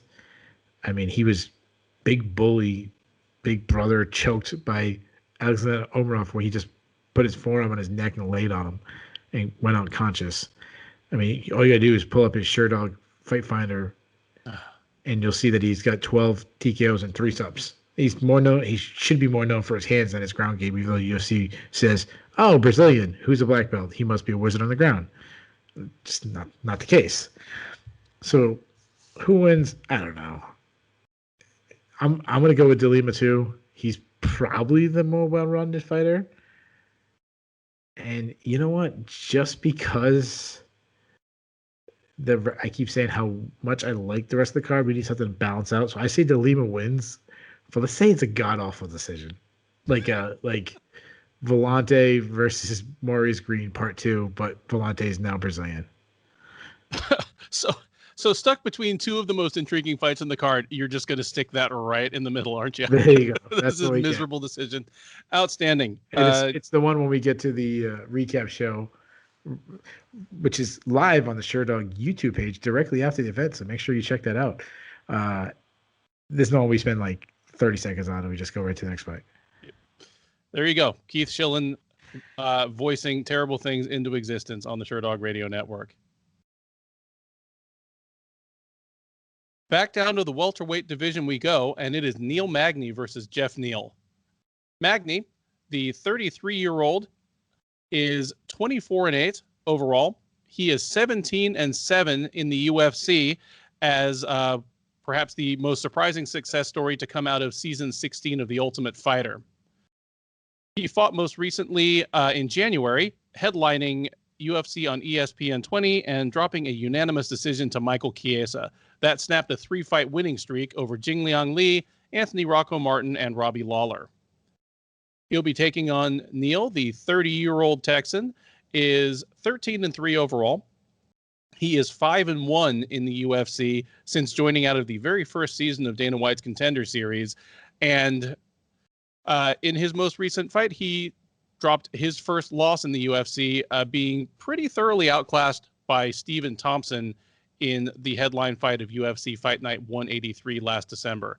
That snapped a 5-fight winning streak since joining the UFC over Brian Camozzi, Frank Camacho, Bilal Muhammad, Nico Price, and Mike Perry. Odds on this one do favor Neal. He is -185, where you can get Magny at +160. Keith, these guys have two things in common. One, Neal, and two, they both have a little something to prove after getting turned aside in their most recent fight. Magny wants to prove that he's still a top 10 fighter and can make a run at the title.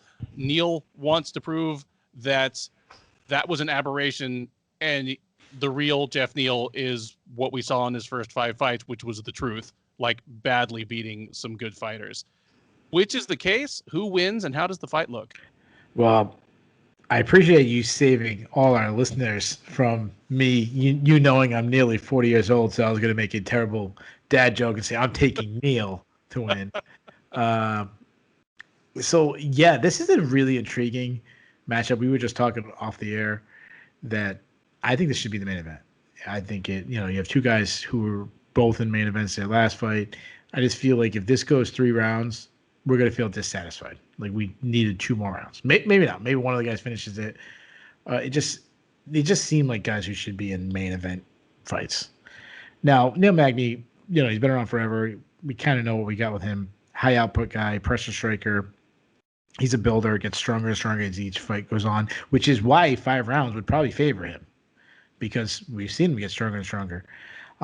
He stays calm while he pressures. Like he's not tight, which saves a lot of his energy. Not a lot of tells. Everything's short from him, which is funny because he's a long and lengthy guy who really wants to keep his opponents at the end of punches. But I mean by short, like not a lot of twist in his shoulders.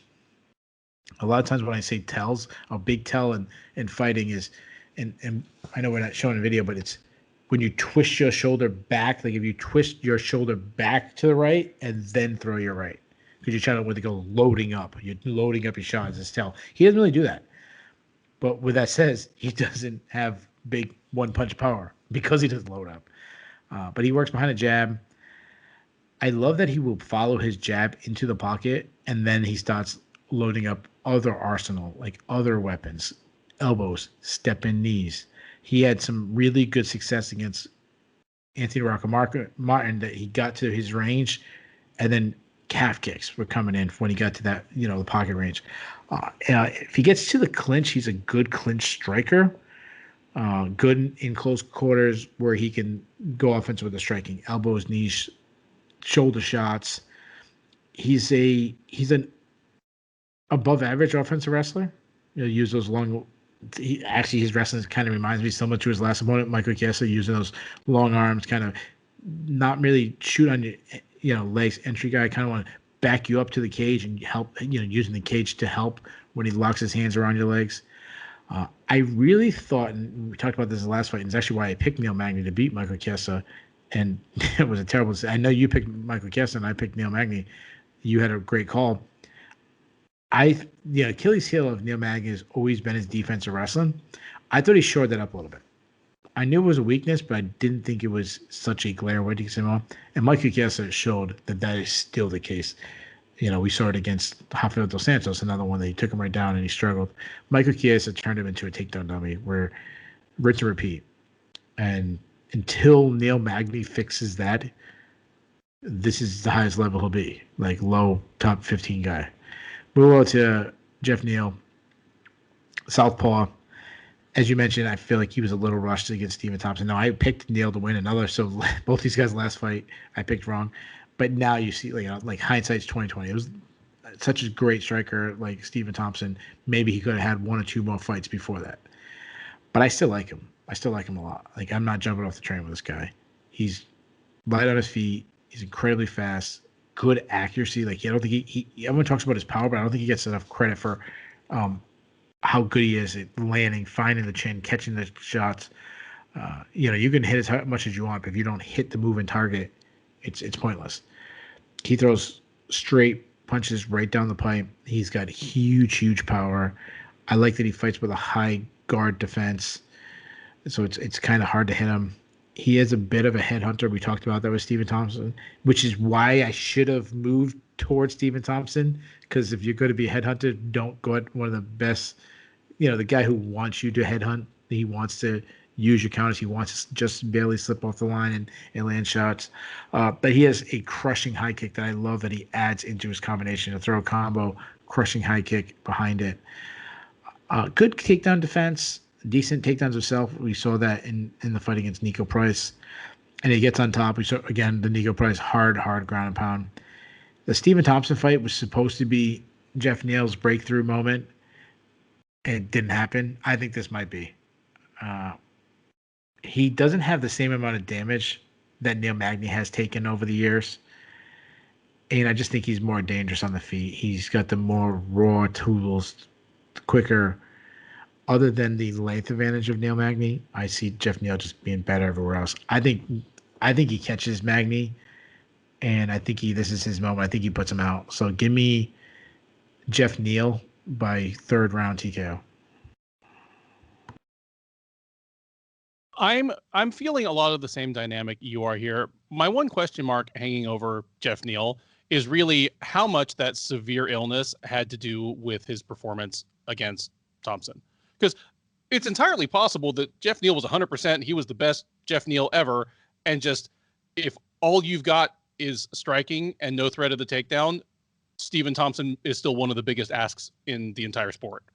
So it might just be that, or it might be that, Neal has lost something. If he has not lost anything significant through that, bout of pneumonia that had him hospitalized and losing all this weight, I agree with you that he is better than Magny almost everywhere it counts in this fight. Like, Magny's probably a better straight submission and positional grappler, but I don't think it's going to come to that. If Magny is shooting for takedowns on Neal, I think it's probably going to be because he's compromised in some way, like Neal has hurt him. I've seen Magny be outstruck. It's not easy, but Magny versus Lorenz Larkin is still just about as wrong as I've been in my prediction of any major fight I can think of. Neal is not a Lorenz Larkin type striker. Like, Larkin clearly comes from a traditional martial arts, like karate type background that he's adapted to MMA, whereas Neal's a boxer. But, so is Santiago Ponzinibbio. And he landed on Magny a lot and hurt him. I think Neal will as well. Magny's tough. Always been incredibly tough, resilient, difficult to stop. Both these guys were in 5-round fights their last time out, so I don't expect gas to be a factor. Like you, I expect we'll be wanting 2 more rounds of this when the final bell rings. But give me Geoff Neal by decision. Mm-hmm. We arrive at the co-main event of UFC Vegas 26. It is a welterweight matchup between Donald Cerrone and Alex Morono. This, of course, was put together on less than a week's notice when Diego Sanchez was dismissed from his roster spot in the UFC. Cerrone, the 38-year-old from Colorado, is 36-15 with 2 no contests overall. He is 23-12 with 1 no contest in the UFC. He is one of those fighters who, along with Jim Miller and Joe Lozon, kind of juggle different parts of the UFC record book every time out. He fought most recently last September, having a draw with Nico Price, overturned to a no contest when Price tested positive for cannabis. Hooray for Florida being the newest state to remove marijuana as a banned substance for fighters. Small change, a little bit at a time.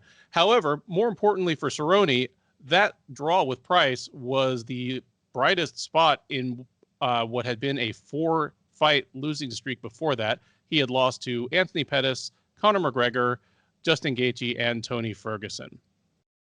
He'll be taking on Morono. The 30-year-old Texan is 18-7 with 1 no contest overall. He is 7-4 with 1 no contest in the UFC.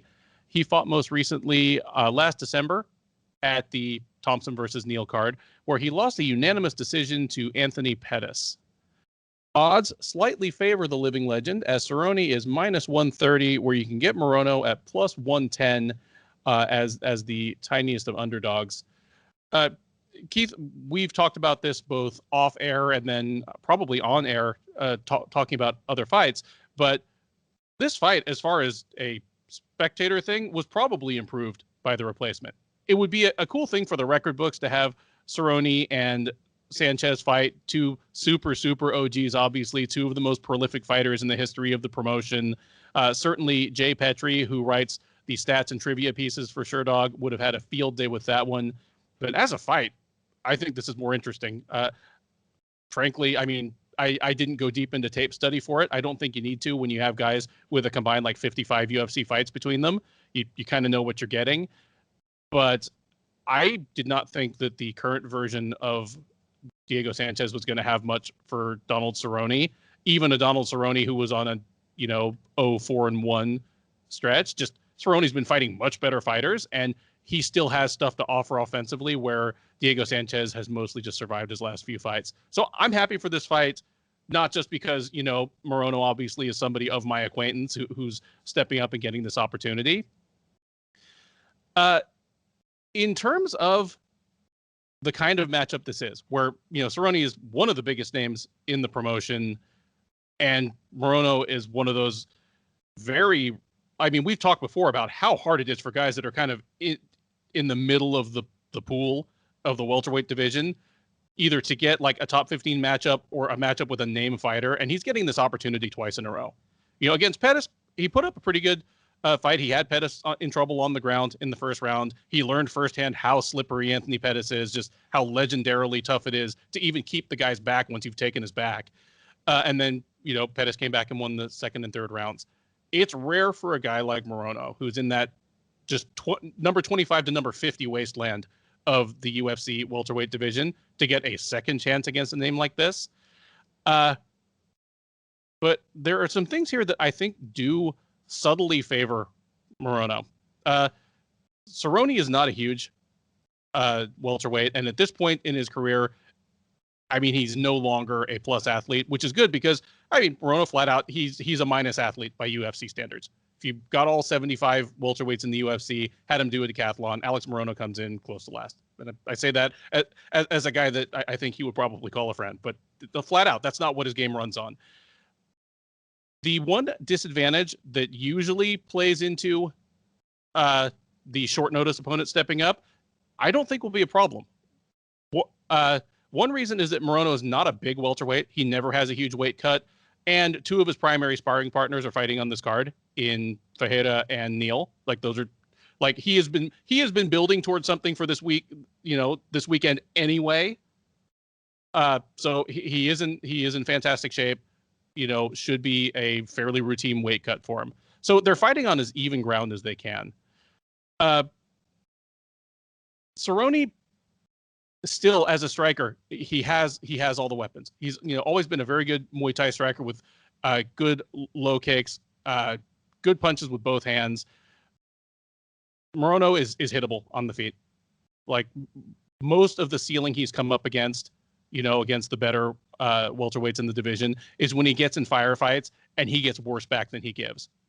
The Chaos Williams fight was over before it began, but even against someone like Nico Price, it was a wild back and forth fight, and he just ended up getting the worst of it. Cerrone, still a good offensive wrestler. When it suits him, that's always been an underrated part of his game. Morono can be taken down. His takedown defense is not impregnable. He's a fantastic grappler. You don't see it very often because he greatly prefers to stand, but he's a He's a second degree BJJ black belt who literally runs a Gracie Baja school. I don't want to feel like I'm just, like going out on a limb for the hometown guy here, but I feel like the moment is kind of ripe. I think Cerrone's going to get upset here. Not emotionally upset. I think he's going to get upset in terms of the odds. I expect Cerrone to get the better of the striking, especially early on. But yeah, give me Alex Morono to survive that. Second and third rounds probably won't be the prettiest things in the world, but give me Morono to win both of them, whether it stays standing or it goes to the ground. And Alex Morono picks up the biggest win of his career in his first co-headlining appearance by decision. All right, so I got two questions for you before we move on to my prediction. You said Alex Morono would finish near the bottom if we took all the welterweights in a decathlon. Who wins the decathlon, my man? I don't know. Man.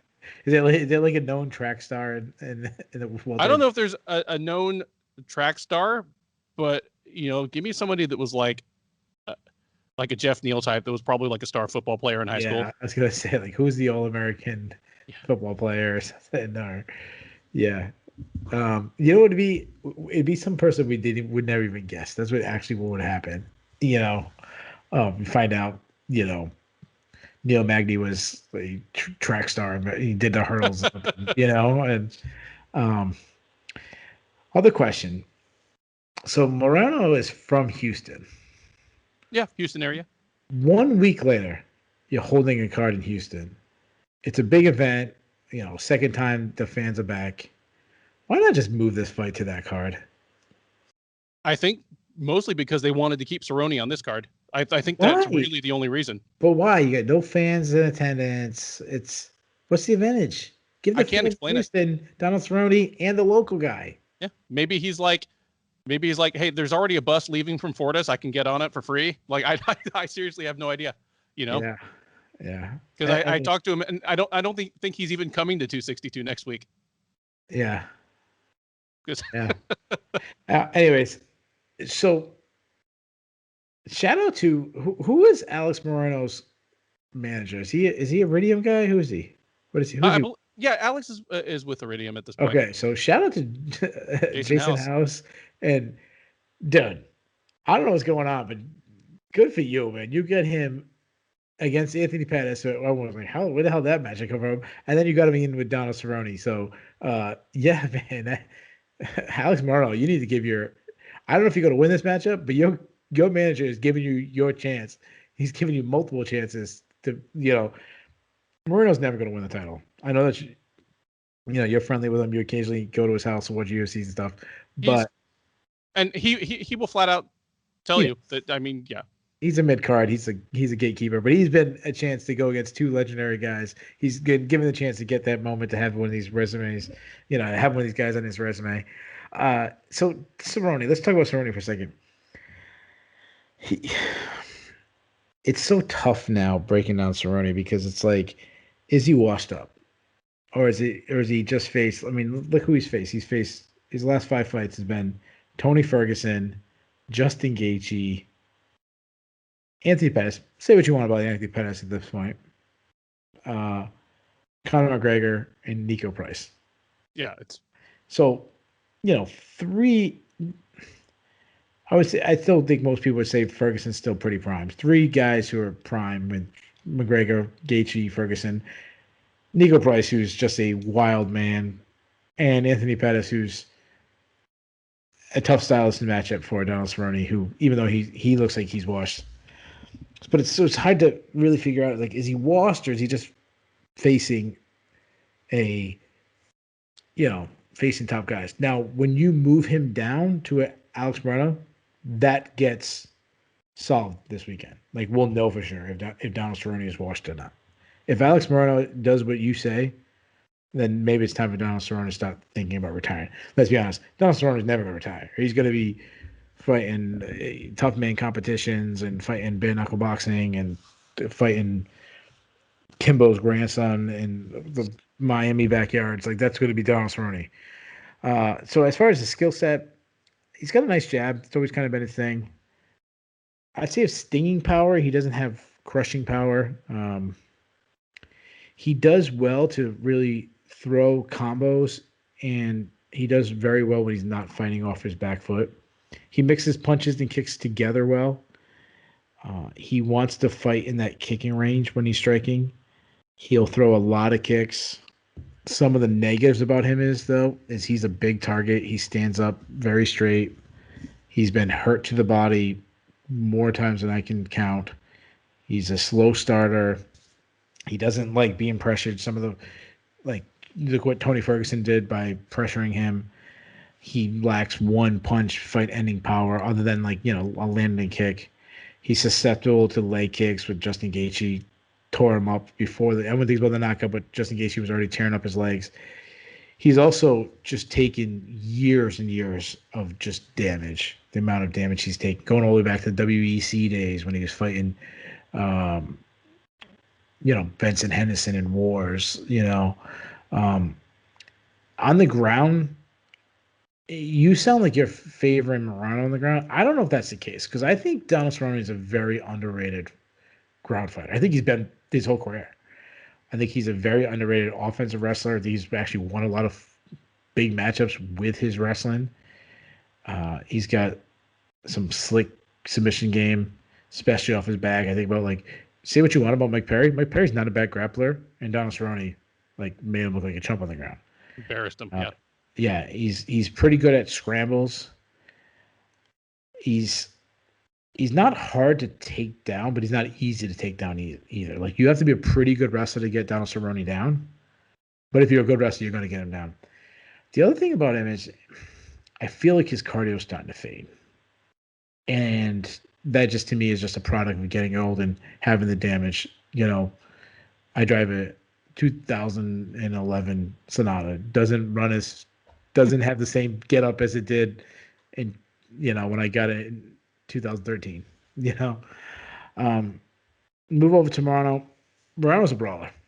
He could be more technical, but he's not. He won't. He'll want to brawl. He's a bit of a wild man. His corner will be screaming him, slow down, pick your shots. He won't. He'll be throwing power shots the whole time. Conserve your energy. He won't. He does have power, but he doesn't have massive power for a guy who's as wild as he is. And he unloads on every single punch. Everything he throws looks like he's throwing Joe Rogan says throwing a baseball, like he's swinging from grandma's house. I like his leg kicks though. I think he needs to throw more leg kicks, especially against Donald Cerrone. I think leg kicks is a big part of his game, but he's underutilized. He is a Brazilian Jiu-Jitsu black belt, as you says. He doesn't use it nearly enough, as you said. And that's because he's not a great wrestler. He's not a wrestler at all. And he's pretty weak defensive wrestler. For such an accomplished grappler, he really struggled on the bottom against Jordan Mean. Now, I'm going back a couple fights, but that was just the last time that I remember him being a very grappling-heavy matchup. So, as far as prediction goes, I'm on the fence. I really am. I've thought about taking Marino. And it just comes down to what does Cerrone have left. In their primes, I would have taken Cerrone to style on Alex Marino. I think you would have too. Yeah. Sure. Marino could catch Cerrone. I would be very surprised if he submits him. However, I think he's going to struggle with Cerrone's kicks. And every time I think about this fight, I just keep thinking about Cerrone. Even if he's not landing the kicks, just kicking his arms, kicking his legs, partially blocked. And I think Cerrone wins a very competitive fight. But give me Cerrone. Give me Cerrone by decision. And that brings us to the main event of UFC on ESPN 24, a flyweight meeting of ranked strawweights in the form of Marina Rodriguez and Michelle Waterson. Rodriguez, the 34-year-old Brazilian, is 13-1-2 overall. She's 3-1-2 since joining the UFC out of the first season of Dana White's Contender Series Brazil. She fought most recently back in January at UFC 257, winning the aforementioned fight over Amanda Ribas, where Ribas was handling her pretty well for a round and change, and then a fight-changing strike, and unfortunately, a potentially fight-changing referee gaffe led to the win for Rodriguez. She'll be taking on Waterson. The 35-year-old is 18-8 overall. She is 6-4 in the UFC. She is, of course, the former Invicta FC atomweight champion. She fought most recently last September in the headliner of UFC Fight Night 177, taking a split decision over Angela Hill. Before that, she had lost decisions to Carla Esparza and Joanna Jędrzejczyk. Odds in this one do favor Rodriguez. She is minus 225, where Waterson is around plus 180 or plus 185. Thing about Marina Rodriguez is she's 3-1-2 in the UFC, but I feel as though her loss and her 2 draws, all 3 of those, I actually scored for Rodriguez.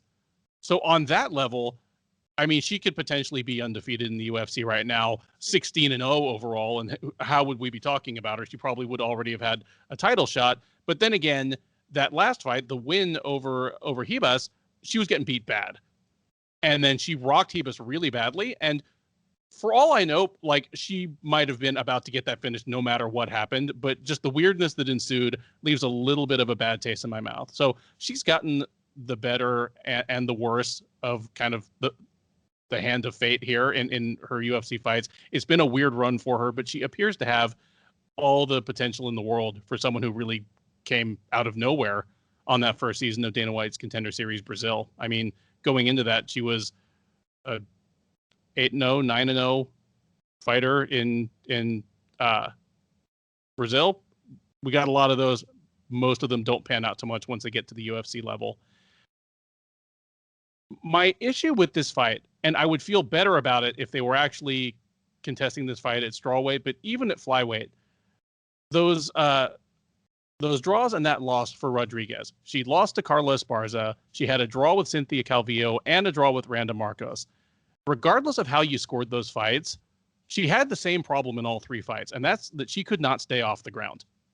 That includes she could not stay off the ground against someone in Carla Esparza who is tiny but a good wrestler. And she could not stay off the ground even against someone like Randa Marcos, who, I mean, she's a average-sized strawweight, but is not known as a good offensive wrestler. And in fact, you know, her main problem is that she's not a good offensive wrestler. That's a problem to me because Michelle Waterson is undersized and she's a good wrestler. I mean, I've kind of thrown this line out before, but they call her the karate hottie. But the reason she's had as much success as she has in the UFC is that she's been willing to embrace the wrestling and that she's been kind of surprisingly strong and surprisingly effective as a wrestler, you know, for one of the smallest women in the division. That gives me pause when I see Marina Rodriguez fighting her. Waterson isn't a wrestler like Esparza. Like, she doesn't just like actually shoot a single leg from medium distance. Like, Esparza is an actual schooled wrestler. I'm pretty sure she wrestled in high school. That's not Waterson. Like, you know, Waterson is gets a lot of her takedowns from the clinch, from initiating scrambles just by, you know, getting her hands on the other woman and making something crazy happen. I mean, she got about 1 million takedowns on Courtney Casey without, I think, ever actually successfully shooting a takedown. I've been back and forth on this one just all week because honestly, on paper for Rodriguez, this is a fantastic matchup. It's, you know, a bigger name than Amanda Ribas against a lesser fighter, or at least a fighter who's at a lesser spot right now in their respective development. But I think this is kind of a sneaky trap fight for her. This is just the kind of fight that I could see Waterson grinding out just, you know, 3 rounds out of 5, you know, maybe even 4, just by getting those takedowns, by, you know, getting her into the clinch and at least making her uncomfortable enough there that Rodriguez can't just start, you know, unleashing the knees and the elbows there. It won't be pretty if Waterson wins, but it'll be just another serious notch in the belt for one of the more unlikely success stories, I think, in the last couple of years. Like, I would have bet the house that Waterson was going to exit the UFC on 3 losses as soon as she got in. Just too tiny, game too dependent on being a karate style fighter and needing to fight at a certain range. And she's made just an incredible, admirable retooling of her game and got a second life for herself. On top of it all, being 35 years old at this point. I know I'm stepping out on a little bit of a limb here, and I'm not making this my upset special because I'm not nearly as comfortable with it as some of the other upsets I've picked. But give me Michelle Waterson by decision, and Marina Rodriguez, just all the potential in the world, just takes another little speed bump on her way to wherever she's headed. Take us home. Well, yeah, I mean, I think that's a really fair assessment. So before we get to that, I gotta clarify something for a second because you said something I'm a little confused. You were talking about Michelle Waterson's nickname, that you have an issue with it. Are you saying she's not karate, or are you saying she's not a hottie? Her husband looks pretty tough, so I'm going to make sure that everybody knows that I'm talking strictly about her fight style. She is a lovely woman. She's clearly an amazing mom. Like, seriously, my favorite part of any Michelle Waterson card is that we get, like, the little, like, lead-in, like, sizzle reels that have just, like, her adorable kid. I don't know if we got any of those this time just because it was on such short notice, but those are my favorite, anytime we get them. Yeah, cause I'm sure you speak for all MMA fans when Michelle Waterson is around. We just love seeing her kid. It's nothing else about her. We just love seeing her kid. So we've been talking about. I don't feel like this has a main event feel to it. I'm not upset with it being a main event. Like I'm glad that this getting 5 rounds. And if I'm Michelle Waterson, I'm feeling even better about that having 5 rounds than if it was 3 rounds. But what I feel about this, I just feel like this is the last fight. Like, it's not having the main, it just happens to be last. And I'm okay with that. Because it's like 6 or 7 fights that are all, to me, are equal. Like, you could make an argument for Gillespie and Diego Ferreira being this. Oh. Jeff Neal. Except for Greene versus Lima, the entire main card is fantastic. Yeah. I mean, you could even make an argument for Cerrone. I mean, Cerrone by himself can always be in a main event. Yeah, it would have been the most sexiest one against Alex Moreno, but regardless, like, I'd probably be saying the same thing. Like, they're going last. It doesn't feel like a main event, but like that's what I feel about this one. That said, I don't want people to miss what I'm saying. I'm not saying it's not a fantastic matchup, because it really is. I'm really intrigued. You made a lot of good points that I agree with. When we break down Michelle Waterson's style, she uses lots of movement on the feet. She likes to strike from space. She likes to kind of like attack and then get out. She likes to force her opponents to chase her. Now, well, this is effective to set up her blitzing style, because you're also kind of making them it's harder to time someone's blitzing style to counter if you're kind of moving forward, not instead of waiting for it to come at you. But so that helps her, and it also helps her takedowns, timing a takedown, because you're kind of, where they're going to step next. However, if you're always backing up and getting chased, that can trick the judges to thinking you're losing. We've seen that happen with fighters where they always backing up, even though that's what they want and they're dictating the fight. It actually looks bad. But she likes, like I said, she likes to set up her long range strikes from that. She likes to work outside with her karate style. A lot of her game from striking is her kicks. She has that Holly Holmes side kicks, one of her main training partners. She loves that, keeping her distance with that. She has a large arsenal in her kicks due to the great dexterity in her legs. She'll throw like a hook kick. She'll throw a question mark kick. John Jones oblique kicks, another one of her teammates. But I agree with you. She is a very, I don't want to say good wrestler, because she's good. I don't want to say good. She's serviceable on the ground. She can get the fight to the ground, which is, how about this? She's a surprisingly effective wrestler. That's what I want to say. Because based on her physical traits, being undersized, like, you wouldn't expect her to out wrestle. Like, Courtney Casey is now fighting at flyweight. Michelle Waterson can easily make I'm assuming she still could. Now, she's a lot older now, but, at one point she was an atomweight. Mm-hmm. Courtney Casey's much bigger than her, and she kept taking Courtney Casey down over and over and over again. She took Angel Hill down, another girl that, Angel Hill is strawweight, but she's bigger than her. She's much bigger than her. So, yeah, I agree with that. And I think she's good in the clinch. She's had success against Joanna Jędrzejczyk in the clinch, where Joanna Jędrzejczyk is known for her clinch game. Like, that's one of her strengths. She had success against Karolina Kovacevic in the clinch. Felice Herrig. Not Heath Herring. Felice Herring. It's like 1 in the morning here, guys. I'm tired. Heath Herring in the clinch. I did it again. Felice Herring in the clinch. She does good in that, but besides like winning just striking, she can take you down. She has a judo background, so she can do some trips in there, some throws. This is my number one thing I hate about Michelle Waterson, though it's something it works for her a lot, is going for the head and arm triangle. I'm sorry, the head and arm throw. She throws the head and arm throw, or in wrestling we call a headlock throw. Headlocks work against stirrups. That's it.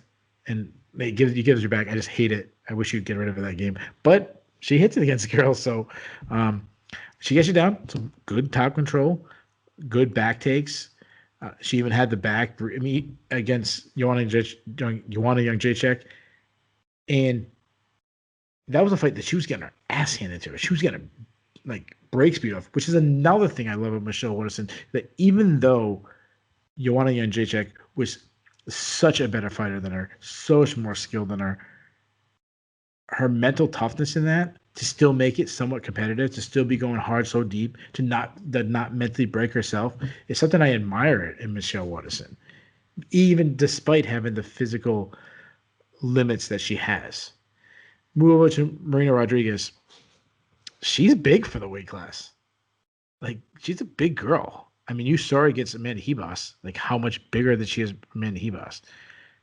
And now you're moving it up to 125, where she might even be, like, she should be even bigger. And Michelle Waterson should be even smaller. I think the size gap will become even bigger between them two. But Marina Rodriguez is a tale of two fighters. She's a great striker. I should say a really great striker. And she's a really bad grappler. I mean, I feel like we've gone back like 20 years in time for MMA, where that was the case for a lot of people, because that's what she is. She's a pretty one-dimensional fighter. On the feet, she's long and lengthy. She's got fast hands. She's got good technique. She throws punches straight down the pipe with like ferocity. She's a pressure striker. She's very aggressive, moving forward. Nice power. Attacks with combos. She has hard, long leg kicks. She'll brutalize you if you get in the pocket with step-in knees.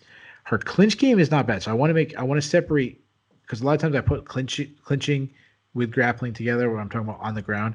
A lot of times I put them together because they really are connected. In this case, I want to separate it because she's actually very good in the clinch, because she's very strong. She can dirty box, land good shots. She's good at framing and then landing, slicing elbows in there. She's just a mean girl. Like, she's got some street in her. She'll throw hard knees up in the middle. And then we've seen the punching power she has in her last fight, Amanda Ribas. She hurt her multiple times before putting her out, which is so rare at strawweight for like a true, wasn't a one-punch knockout, but a true one-punch changed the whole fight. But she is so bad on the ground. Her BJJ is pretty much non-existent. I mean, you mentioned Carlos Esparza dominating on the ground. Carlos Esparza is known for her entries. Cynthia Calvillo, not a strong wrestler, but she is a grappler. They both dominated her on the ground. And Calvillo was losing when she came back in that fight. That's why they had the draw, because she got 10-8 round in the third round. So I really feel like this is one of the hardest fights to pick, but the outcome is very easy to pick. One or two things are really going to happen, and I think they're both extreme. Either Rodriguez just big sisters Waterson, both on the feet and the clinch, where she just battering her with bigger power, and she's just too big for her.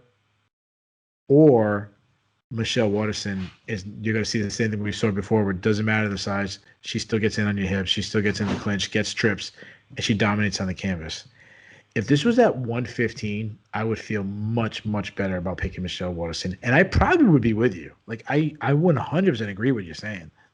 Like, this is not an easy pick for Rodriguez. However, I really think her team, her management, her herself, probably just her own insane toughness. I really felt like they dropped the ball on this one because she could still make 115. And it wouldn't have been much of a weight cut for her. Mind you, I know she wasn't fully in the camp, what would the situation be, but she probably would have. And then Rodriguez is someone who already struggled, giving her a shorter time to make the weight at 115. That could have drained her more, or maybe even just go to 120. If you really want to say, okay, it's short notice, maybe I can't make it or whatever. Even if you make 120, you're giving it's harder on Rodriguez. That's going to pay dividends. Third round, fourth round, fifth round. I don't know if you get that. Now, Michelle Waterson gets one takedown. This can change the whole fight. I don't know if she's gonna. I think Rodriguez might be too big and too strong for her. So give me Rodriguez. And you know what? I think she might stop. I think she might bloody up Michelle Waterson. And I actually think she might get a stoppage. Because I think she's the biggest puncher that Michelle Waterson has faced I don't know. I don't have her record in front of me, so I don't want to forget somebody, but it's the biggest puncher she's faced in a really long time. So you know what? I'm going to go with my gut. I'm going to say Rodriguez gets a second round stoppage. There you have it. And I would be comfortable calling Rodriguez easily the biggest hitter Waterson has faced since Rose Namajunas all the way back in 2017. Like just in terms of like one shot power. At any rate, there you have it. Some dissension in the main and co-main events. Plenty of drama here for you. That concludes the UFC on ESPN 24 Sherdog Radio preview. Thank you for listening. Be sure to check us out right after the main event, either through the Sherdog front page or just directly on the Sherdog YouTube page for our live recap and reaction. We will break down all 12 of these fights. We'll talk about the things we were right about, things we were wrong about, things that were great, things that were terrible. We'll take your questions and comments. So make sure to be there. Until then, enjoy your week, enjoy the fights, and thank you once again for listening.